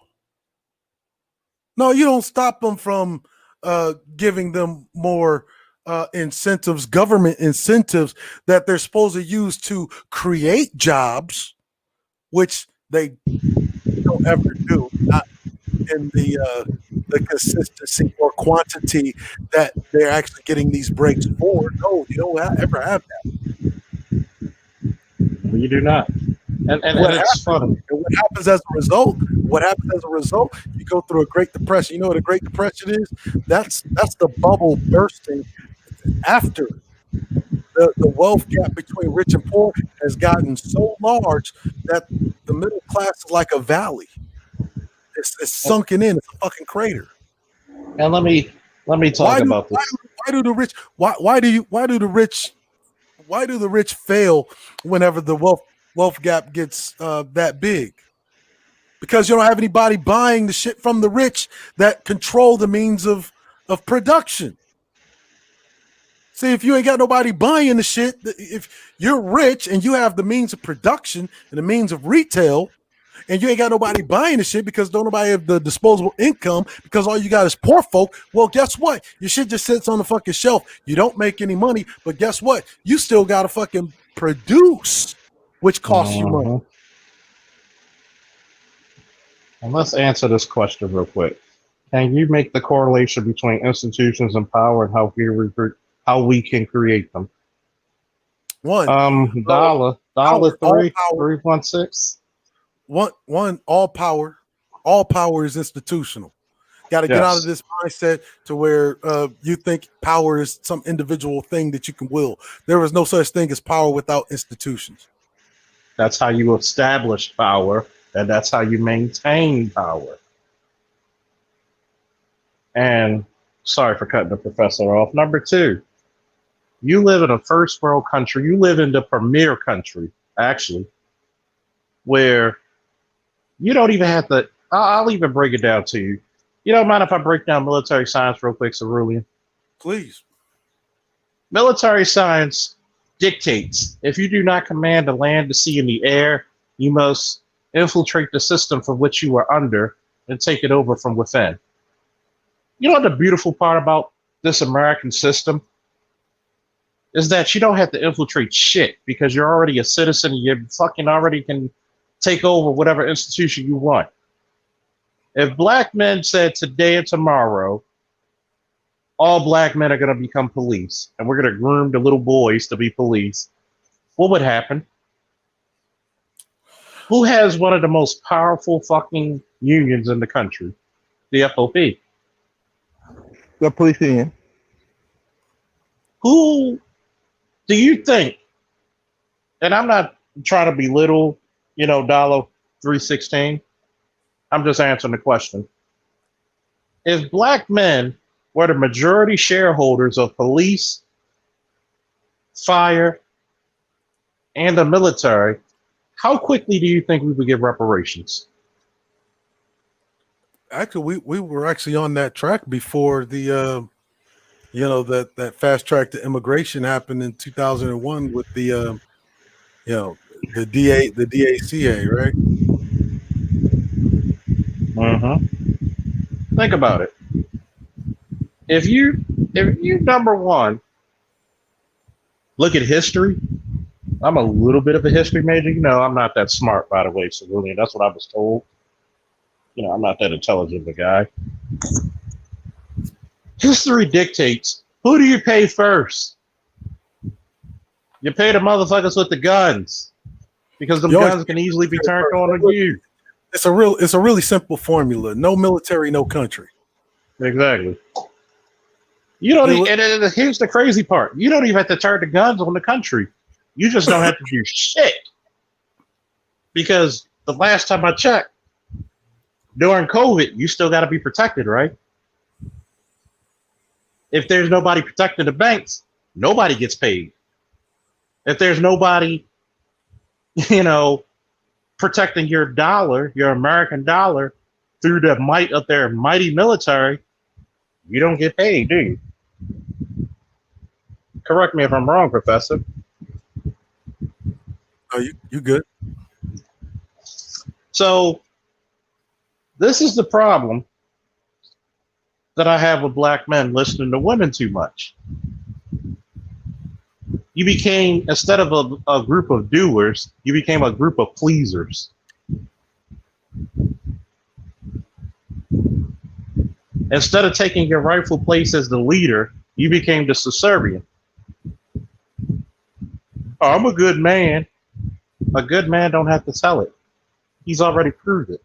If that woman does not understand your greatness, then guess what? You outclassed her. You are beyond her comprehension in the first place. Exactly. See, That's the other thing. That's the other thing, Charles. We gotta get out of his mindset. We gotta sit there and continue to prove ourselves to women. When are we gonna prove? exactly, When are we gonna prove ourselves to ourselves? exactly. And that's the point that pissed me the fuck off. See, here's a fundamental problem. See, when you try to fix, and in the 70s they learned this. When you try to fix the women's issues and women's issues alone, it only fixes women's issues. When you fix the issues with men, everybody's issues get better. I mean, everybody's well-being gets better when you fix the issue with men. You fix the issue with women, only women get better. You fix the issue with men, the entire society becomes better. Exactly, because men think altruistically. You look at every society that has been through some kind of major or tumultuous kind of period in history. China's 100 years of shame. They had what? Out of wedlock birth, out of control. They had a lot of half-caste kids that were mixed with French, with Soviet, with British, yada yada yada. Did they sit there and beat down on the fucking women? Nope. No, what they did was they got organized and they created a strategy, right? And what was that strategy? Mandatory military service. Everyone's have to be reduced to one child per family. Are you willing to make that kind of sacrifice? Did we not talk about that earlier before the professor got up there? See, it's always about the chicken and the pig. One gives a little, the other got to give some skin. You can't get bacon without skin, right? See, it's funny. When I was listening to Bernard's live stream earlier, Cerulean and Chaos, I'm hearing niggas talk about, well, you got to do revolution, there's blood to be spilled. I put in the chat. Yeah, I forgot what his last name is. Bernard something. And they were talking about, well, some guy, it wasn't Bernard, but it was some guy talking about, well, sacrifices have to be made. I said, look, I put in the chat. I said, are you willing to give up the sacrifice? Are you willing to make your children see a better life than you will see? Are you willing to fight the good fucking fight?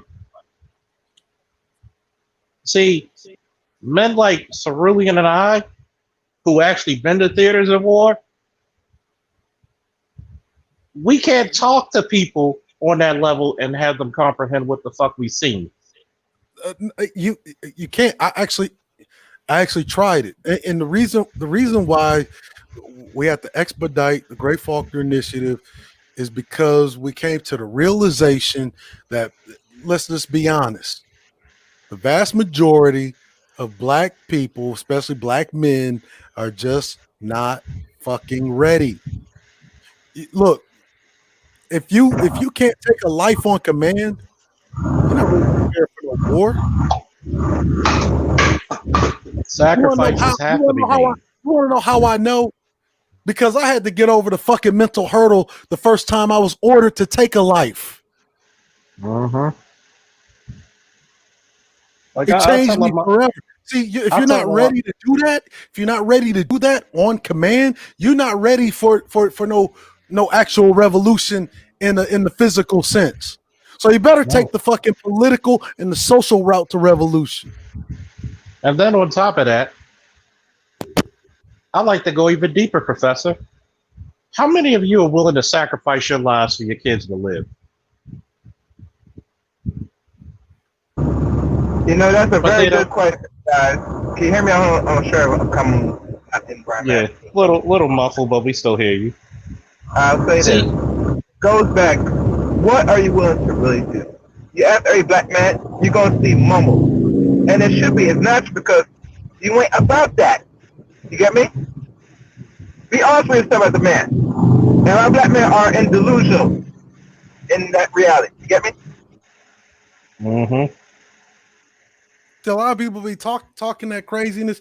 That's why I would try to get people out of this let's run down the street with AK-47s and just shoot every white person we see. Like that's stupid. That's Like not let's military sound. That's not militaristically sound, especially when you don't have the fucking shared numbers. and the political and social route. One is much safer. Two, you get a lot more done with a lot less.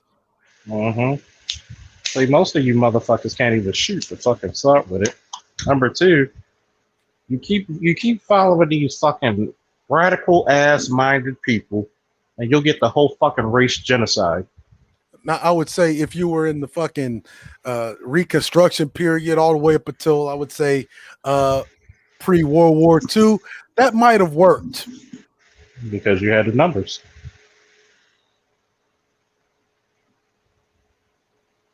But yeah, It's not going to work post World War II. It's not. Yeah, here's the fucked up part, right? I'd never seen a kingdom last 1,000 years when the men and women was never reciprocating each other's needs. Like literally, how many people are really ready to make the sacrifice of, say, their sons? That was a question I asked Cynthia in person, real time. Why can't you fight white supremacy? We exist. Each fucking minute you exist, you're fighting white supremacy. You know what fighting white supremacy really means? Ain't no power ever going to be given to you. You got to take it. Every seat that you take away or occupy in the military is a seat taken from the dominant society. Every seat that you occupy or take away on the police force is one seat less from a monopolized police force. Shout out to Dre for this one. Thank you. Go ahead, Cerulean. Every single seat that you occupy in the Congress, that is one less seat of power that those who would try to monopolize the political power actually has. It's really about occupancy, right? You gotta be willing to occupy those seats. You're much better off taking the social and the political route than you are the physical route. In fact, if you understand warfare, you understand that physical warfare, physical revolution is always the last. It's always the last vestige, right? It's always the last option that you take. That is when your back is completely against the wall and you have no other option. Or it's the option you take whenever you have a strong foothold in positions of power. That's why you look at, say, coup d'etats. Like, take for instance the coup d'etat that happened in Zimbabwe. Why was it so easy for that coup d'etat to crack off? Because all of those that were already in opposition to Mugabe were already in seats of power.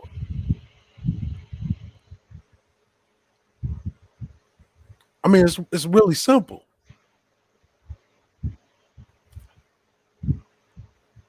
See, we get our fucking P words conflated and confused. Right? We get our P words conflated and confused. We focus so much on pussy, we completely forget about power. That's why you see all these niggas on YouTube running around trying to get the pussy to be, what do they call it, submissive? Yeah, you're the cooperative male. You trying to get the pussy to submit with some bullshit campaign on the internet instead of power. Women have only ever submitted in history. History bears me out on this. Women have only ever submitted to power. Mm-hmm. What's the old saying my father and grandfather always said? A lot of men lose money chasing women. No man ever lose women chasing money and power. So we got our P words fucked up.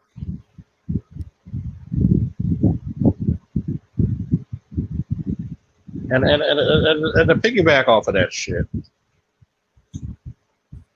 people say how well these women don't want to submit.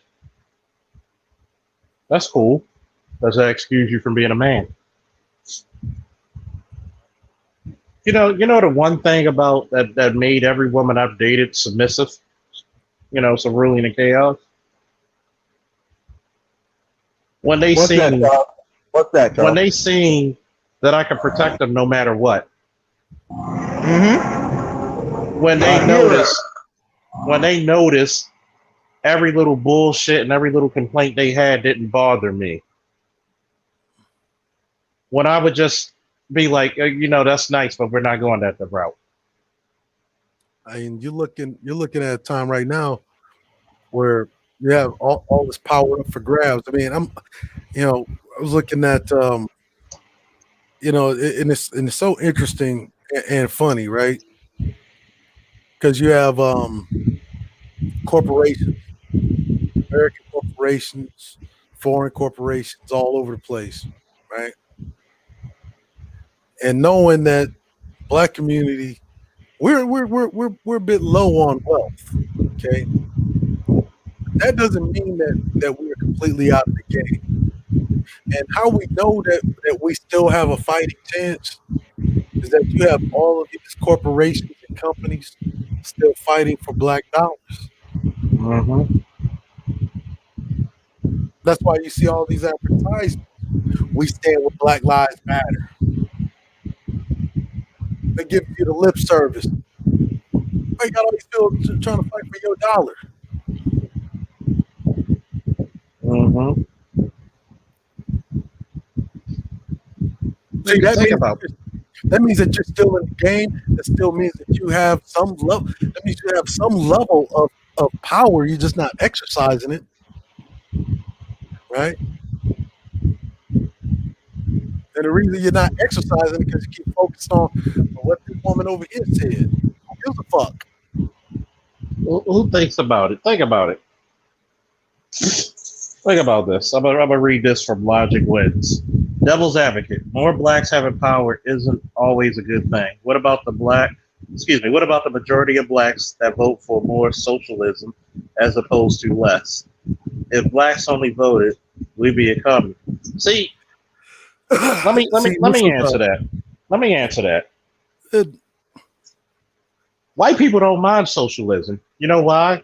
That's how they stay afloat. You know what? Look, I don't know what kind of logic that is, because that's not a winning logic, obviously. It's kind of ironic for the name to be Logic Wins. That's not even a winning strategy for Logic, considering China is a communist country and it's whooping America's ass as far as production goes. So let me break this down, right? Man, this scotch is hitting, by the way. 14 year. If this country gives more welfare to Israel, the professor spoke about it, and recently Chaos and myself spoke about it. $142 billion a year is given to fucking Israel. What can 142 billion do for the black community? Man, that's transformative. That's transformative capital. What the fuck? You will transform the black community overnight. If you really look at it, and I did a video. It was called "It's a ad hominem kill it," or I actually talk about how this country spends more on foreign aid than it does on social programs, while you have some derelict Negro male trying to lecture someone who actually has studied this shit ad nauseum. about communism, which he clearly doesn't understand. Don't you understand that there's more corporate welfare that goes out? Isn't it funny how they give Goldman Sachs $100-and-something billion, give your black ass 1,200 if you make under 99,000? And guess what? The biggest welfare program in the country is corporate welfare, followed by foreign aid. And then they're telling you that. Then they tell you that. Well, when they choose a welfare, that welfare pales in comparison to what these corporations are getting. It pales in comparison, and you got niggas that buy into the whole. The whole origin story around these CEOs. They buy into this fucking rags to riches story of a fucking Steve Jobs or a motherfucking Bill Gates. Like, both of these people were built by the institution you call government. The creator of Facebook, FedBook, I was built with government money. YouTube is built with government money. See, you got to stop. It's funny how Nick Hanauer says, I think it's unreasonable, right, that we complain about people asking for higher wages or a higher minimum wage, right, while the corporations get all of this government money, right? All this government money and keep the wages low. What you have, and this is Nick Hanauer's words, venture capitalist Nick Hanauer, some of you might be familiar with them if you're in investing in all that, said that's socialism for the rich. So obviously the wealthy believe in communism. If the wealthy didn't believe in communism, you wouldn't have half of the fucking American corporations with factories in places like China, a communist nation. Think about it. In the 80s. This is the stupidity. This is the stupidity of this Negro. I want to say something real quick. See, I have to forgive myself because I got to remember a lot of my viewers are 35 and under. I grew up as a kid in the early 80s, mid 80s. And I seen with my own fucking eyes when Inner Harbor Ford, when a lot of these fucking jobs went overseas, when you took money historically out of black hands, how could a man with an 8th grade education become a master mechanic and put children through school, buy a house? How can my father, who didn't pass high school, but he aced the fucking the GED, which is way harder than any test you take in high school, by the way, still make money on the table?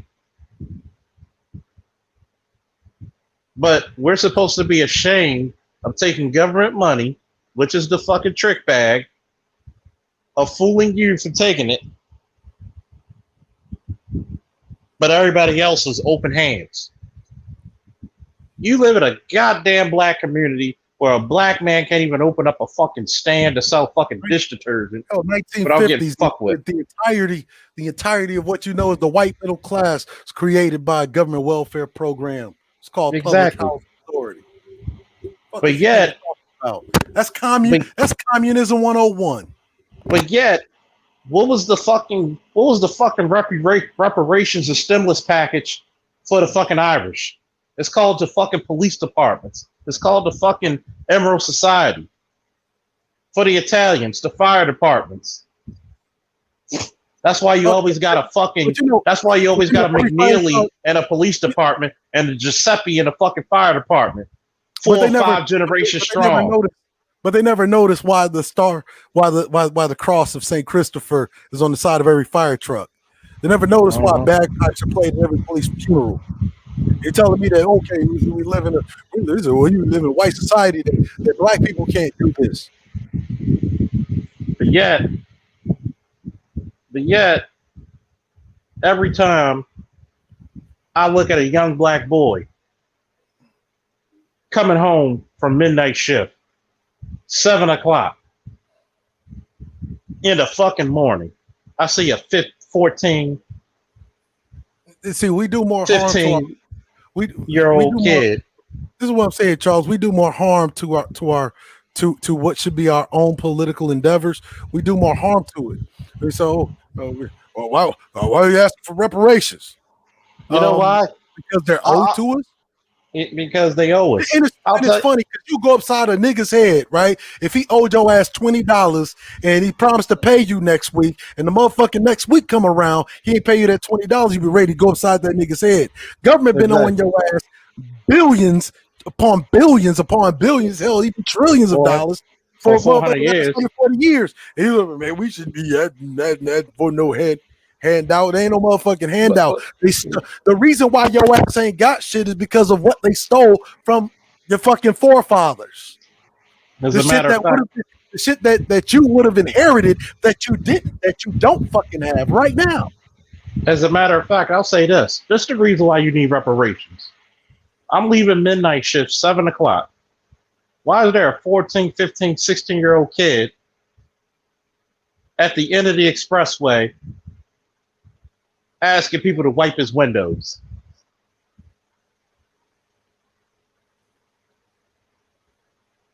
Do you know how bad I feel when I don't have money on me? Not to give it to him. I'd rather give it to that black man willing to work, that young black boy willing to work, than a white man begging. See, that white boy who begs, he has a fallback plan. You know what that's called? That's called his abrupt whiteness. Understand something, right? Here's the stupidity of the modern Negro, right? It's all about reparations, right? And so that's how we do damage to our own political endeavors, right? Reparations is one thing, right? They're owed, right? And the entire logic of the derelict Negro male who sabotages all of your Black American political endeavors, right, have to relate to their disdain with this Black American woman. That's the only reason why they adopt such nonsensical ideology such as conservatism, right? And conservatives, they tell you this lie that you should pull yourself up by their bootstrap. But name me a fucking conservative that has pulled themselves up by their bootstrap, considering the fact that your reddest of red states are fucking sunken and they suck up the majority of domestic welfare programs. That's happening in rural South, right? Those are your red states, like Virginia, right? South Carolina, right? Kentucky, Tennessee, right? Oh yeah, by the way, Kentucky, counties in Kentucky holds mostly the same place that ABR is at. Rural Alabama and Mississippi. Thank you, Christopher Cleffer. Rural Alabama and Mississippi, rural Georgia, rural Florida, right? Northwestern Florida, right? And by the way, Kentucky and the counties in it, that's the majority of where your welfare is being received. White trailer parks. See, you got to understand the trick bag again. They'll paint the welfare recipient as the black woman when she gets far less than what them fucking trailer parks will get, what them farmers will get. And once again, you know why you got white people begging? Because guess what? All he got to do is shave his face, clean up and wash up real quick. He'll get a job and he'll get a loan. There's not a black conservative alive that can answer the fucking question. What has the conservative right Republican affiliation done for the conservative right Republican black constituency? There's not a fucking shit on them. Except shit on them and use them as political props to convince them to somehow go from being a Democrat and just because you're not down with the fucking conservatives or just because you're not down with the fucking Republicans doesn't automatically make you a fucking Democrat. Think about it. And as a matter of fact, if we know that literally, according to the last census, that literally only 40% of blacks even fucking voted. Right? The last federal election cycle, only like 40% of black folks even voted. But yet, every time you look at the media, they're trying to tell you that, well, blacks overwhelmingly Democrat. Where, Sway? When only 40% of your asses voted. But here it is, right? Once again, I'll say it again. Too many black men want to suffer a little bit less. If you really hated child support the way you do, if you really hate it the way the women do, why don't you all come in mass, vote, start organizations, start brotherhoods, start fraternities. Take back your goddamn power. Power is only taken, never given, unless you freely give your power away, which you've done. See, I don't have to go on nobody and call anybody to say, I'm a good man. Cerulean doesn't have to say, I'm a good man. How do I know the professor's a good man? I want to see what his nephew and what his wife has to say. I want to see what Cerulean's community has to say. See, what people say is also fault in a good man. As many times as my wrestlers who graduated years ago who turned 21, and he asked if he could wash his clothes. If he asked if he could use my iron to go for a job interview. See, I have not turned my back on my community, even during times when my community turned their fucking back on me. But I mean, I'm gonna say this real quick. Regardless of the situation, an efficient man is truly a man, because guess what? He overcomes the environment, not the other. I mean, you look at the classical hero archetype, right? If you know about the classical hero archetype, he's usually hated by his fucking community whenever he's trying to oppose the environment, right? Because most people are stuck in apathy and satisfied with the environment. Don't go upset in the apple cart, right? Lord, don't go challenge the slave master.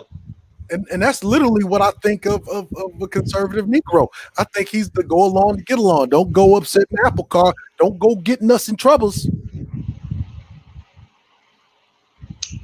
Lord, don't. What you doing out there seeking all that power for? What you need power for? You need no power. A lot of you motherfuckers believe. A lot of you motherfuckers, I swear to God.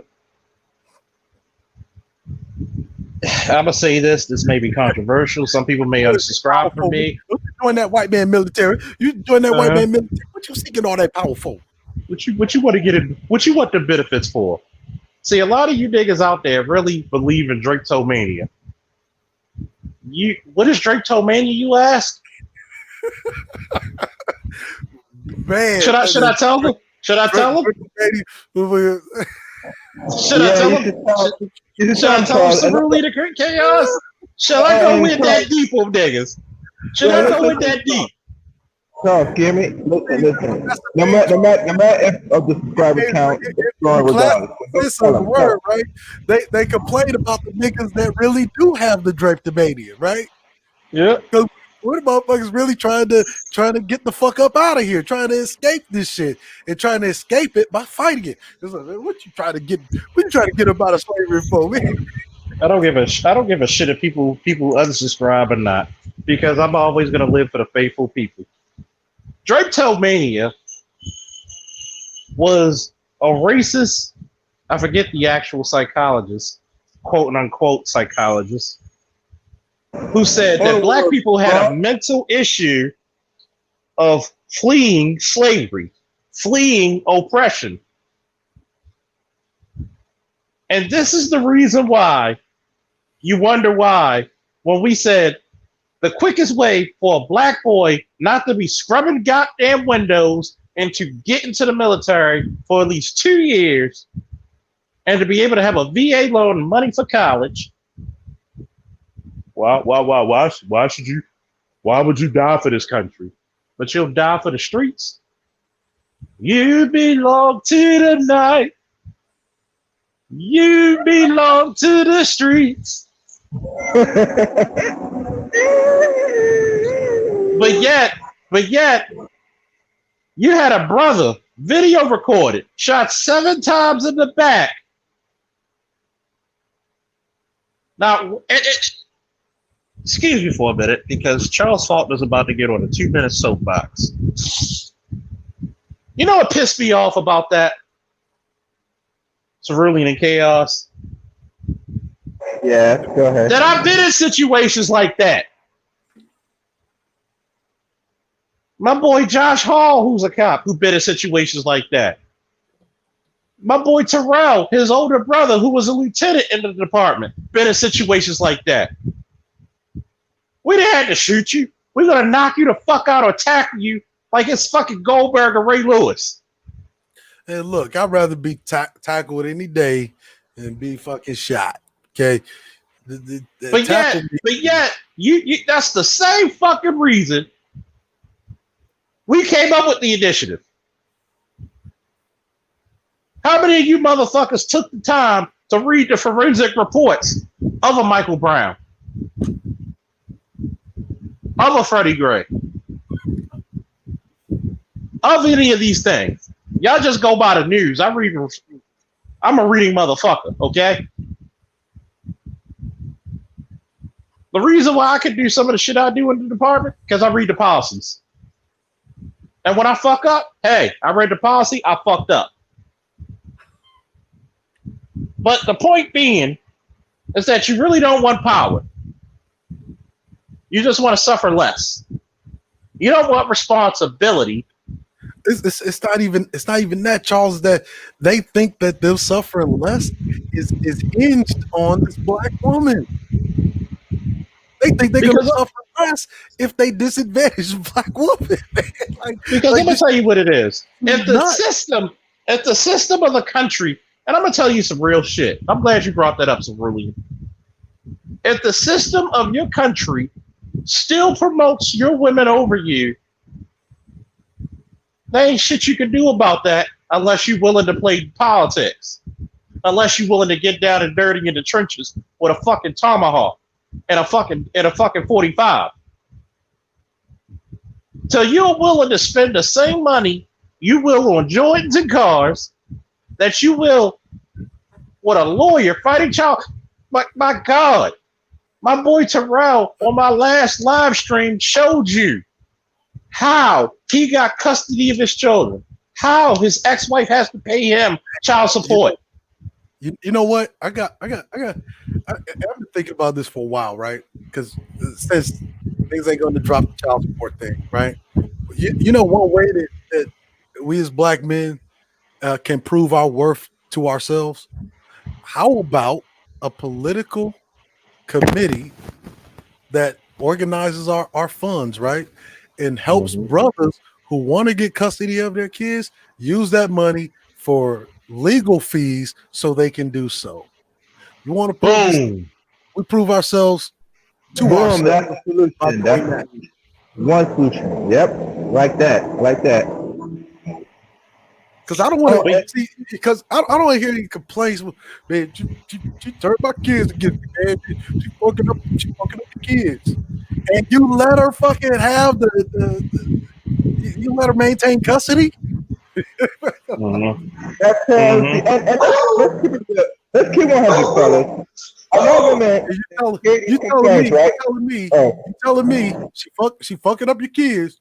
She supposed to do it and yada yada yada, and you let her keep custody, and you telling me you're not culpable for that? You don't hold any responsibility for that shit? If you want to prove yourselves to yourselves, that I think that's a perfect way.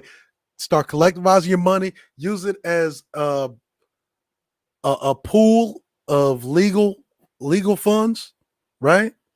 For for black men who want to get custody of their children, they can use that pool of resources, right, to get custody of the kids, and it'd be from make it a national thing to where the money brings in, the funds are brought in nationally from black men across the nation to be used for these individual cases across the nation.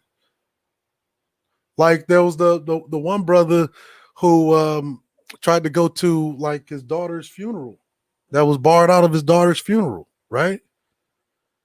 Do you know what? Do you know why they were able to do that?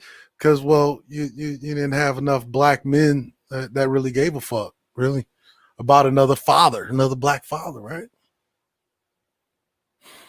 See, you got at some point in time, you got to start giving a fuck about yourself.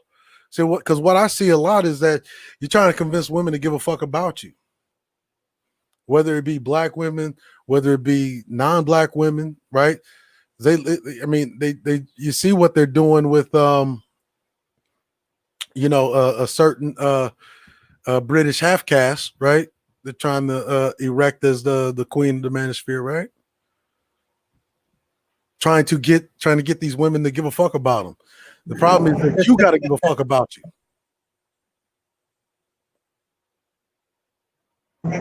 True. That's true. That's true. The answer is simple. But a lot of men, overall, fellas, they just don't want to take no action. This is that simple. Even with the kid situation. All it does, and you hear the women say that, they want you to either co-parent or fight for the kid. I said, screw all that. Just take full custody. And then let the burden of performance be on you. That will shut a lot of people up. Other than that, and you let your child be raised by this woman for 0 to 18 years old, you get what you deserve. I mean, think about it. We as men up here, we had to deal with some of these men that have been, let's say, raised by one parent. See the result we had to deal with at the fight. So it's like uphill battle. That, it's going to come to a point most men are not going to waste their time with brothers that don't get it. Like I said, all I can tell you, or majority of men that not getting nothing, go seek therapy, and after that, get your shit in order. That's all I got. Yeah, I mean, like you got to prove yourself to yourself. I'm trying to go around convincing everybody to give a goddamn about you. Action committee such as that where you really gave a fuck. Okay, make it a monthly fee. Say $4.99, right? I mean, you got thousands of black men that if they really believe in the cause, right, to improve the outcomes of black children, right? $4.99, be a member of this action committee group, and that action committee is used to pay for legal fees of black men that want to get custody of their children that are having a hard time with the court. I think that is a much better strategy than running around here, man. You bitches ain't shit. You bitches ain't shit. What are you getting accomplished in the meantime? You saying bitches ain't shit. Nothing.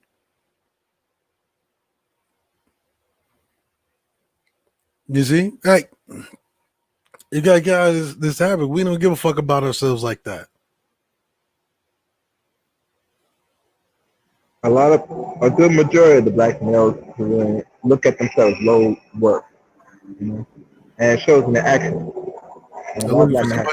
They're looking for somebody to do it for them, and I'm just keeping it 100. It's not black women's job to do this thing for you. It's your job. It's the black man's job to fix black men's issues.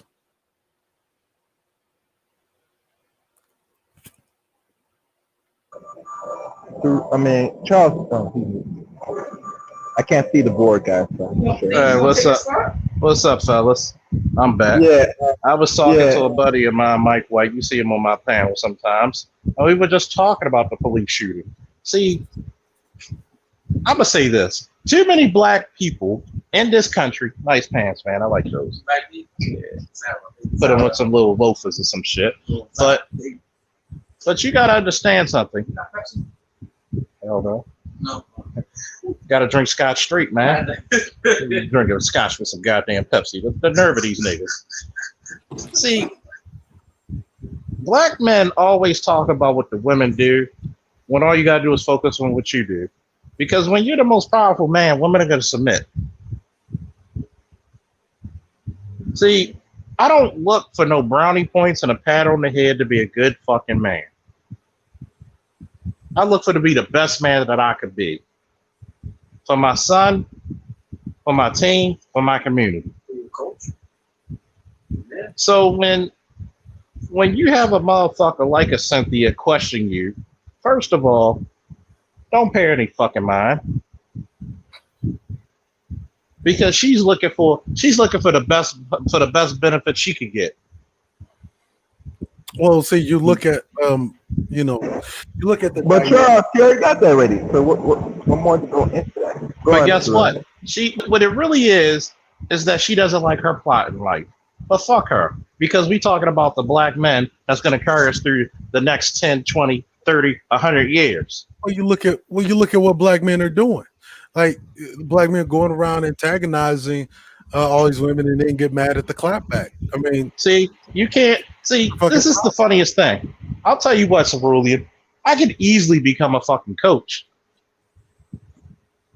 I could easily become a dating coach. You know why? Why antagonize pussy when pussy is more available than fucking drinking water? Hello. You try to prove how good of a man you are for the sake of pussy instead of being a good man for you and your community. Ask not what your country could do for you. Ask what you could do for your community. You're going to have women come to you off the breaks.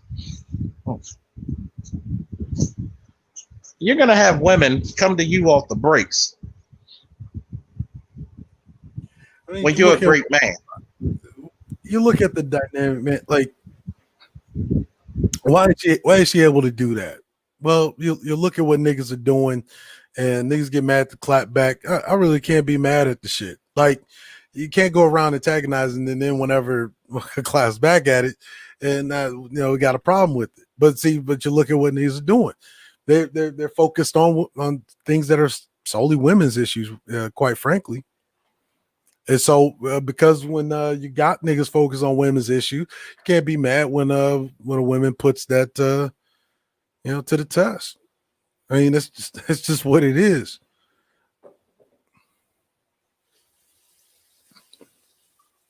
You know what? He said, "Hey, you early. You goddamn right. I might do another stream tonight."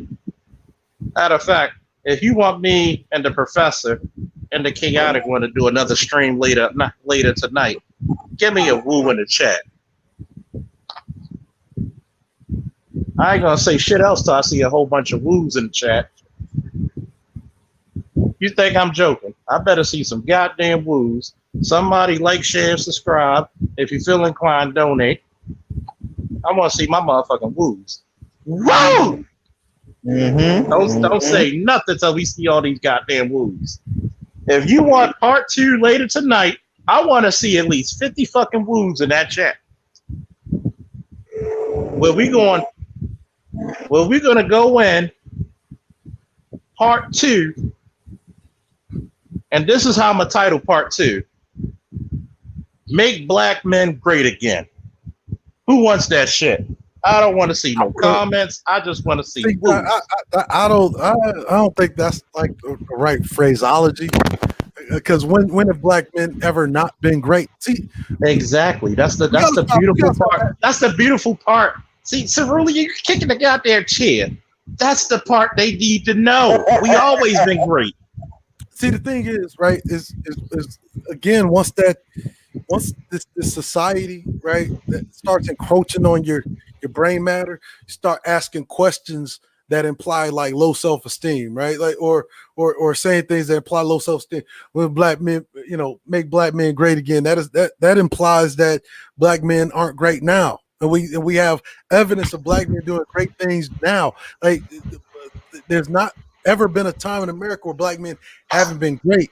The problem is that we have evidence also of black men just being derelict as fuck, despite we know their greatness. See, if you want, My thing is we'll this. change the title just because the professor said so. The title's going to be Black Men Are Still Great. Give me a woo if you want us to do part 2 tonight. I'm still waiting for the woos, goddammit. And trust me, this will be after dark, close to 12:45, 1 p.m. Eastern / every other region. So if you're not willing to hear more later tonight, you better give that answer now or forever hold your peace. I mean, there's a lot of shit that we go around. We talk about, things that imply low self-esteem. Kind of like that whole that high value man argument. That implies low self-esteem. Like, if you're a black man in America, you already high value. You know why? A broke black man is still sought after by every other woman in here. He's sought after because of his ingenuity. See, nobody has a greater hustler mentality than a black man. See, the country we call these so-called United States, we've been great, and we've been carrying the fucking cross we call this country on our backs for 400 years. See, the issue now is really getting black men organized. Because again, if you try to solve the problem with women, right, you're not going to get anywhere. It only improves the condition for women, but not for men. You improve the conditions for men, black men specifically, the entire society gets better. We've already seen this post World War II, GI Bill, the Montgomery GI Bill, VA home loan. We saw the community as far as home ownership literally go up by like 600%. I mean, this is post World War II. So obviously, whenever you improve the condition of men, the entirety of that society actually gets better. And see, now what our focus should be on is trying to get black men organized, line these black men up, and stop worrying about these fucking issues with women. Because when you step into a woman's like headspace and energy, you can't get mad at her fucking response. You can't.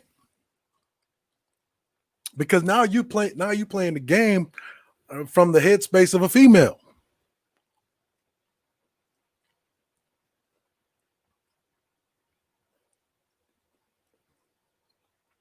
You go around antagonizing them, yada yada yada yada yada. What is that doing? Like that literally tarnishes what I think is the greatness and good reputation of black men.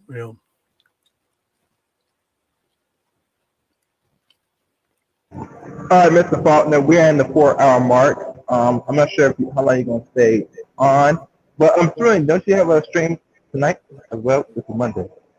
Yeah, actually, yep. 7 o'clock. I'll be going live. All right. So, Charles, you want to shut this down? Give some time. Thank you. Shout out to the professor, the other half of the Great Faulkner Initiative. The professor, the totally esteemed, the mighty Cerulean Gray. To the chaotic one, Chaos, the chief engineer of the program. And then, whoa, yours truly, the styler, the profiler, the shit talker, the dirty walker, Charles Faulkner, Black Superman, Black Dynamite. Chaos, any last words? Subscribe to all the channels that's in the chat room. I can't reshare back if I'm not near the desktop. So please like, comment, subscribe to Jeff Rain, Really Gray, and subscribe to Charles Faulkner Jr. We're trying to get to 1,000, and we're about to get there very soon. I would say by the end of this month, if everything plays out, we'll get there. So listen in, take notes, and tune in to the next question. Thank you. Professor Gray, would you like to give any last words? If you're down tonight for part 2, be greatly appreciated. All right, so salute to the nation. Yeah, I'll be live at around 7 o'clock. Another installment of the Great American Trick Bag. If you're not subscribed to the professor, do so now, please. And ladies and gentlemen, it's always been a pleasure. It's always been an honor. It is my dedicated, it's my divine mission in life to serve the people. But it's also my divine mission in life to show you what a leader is all about.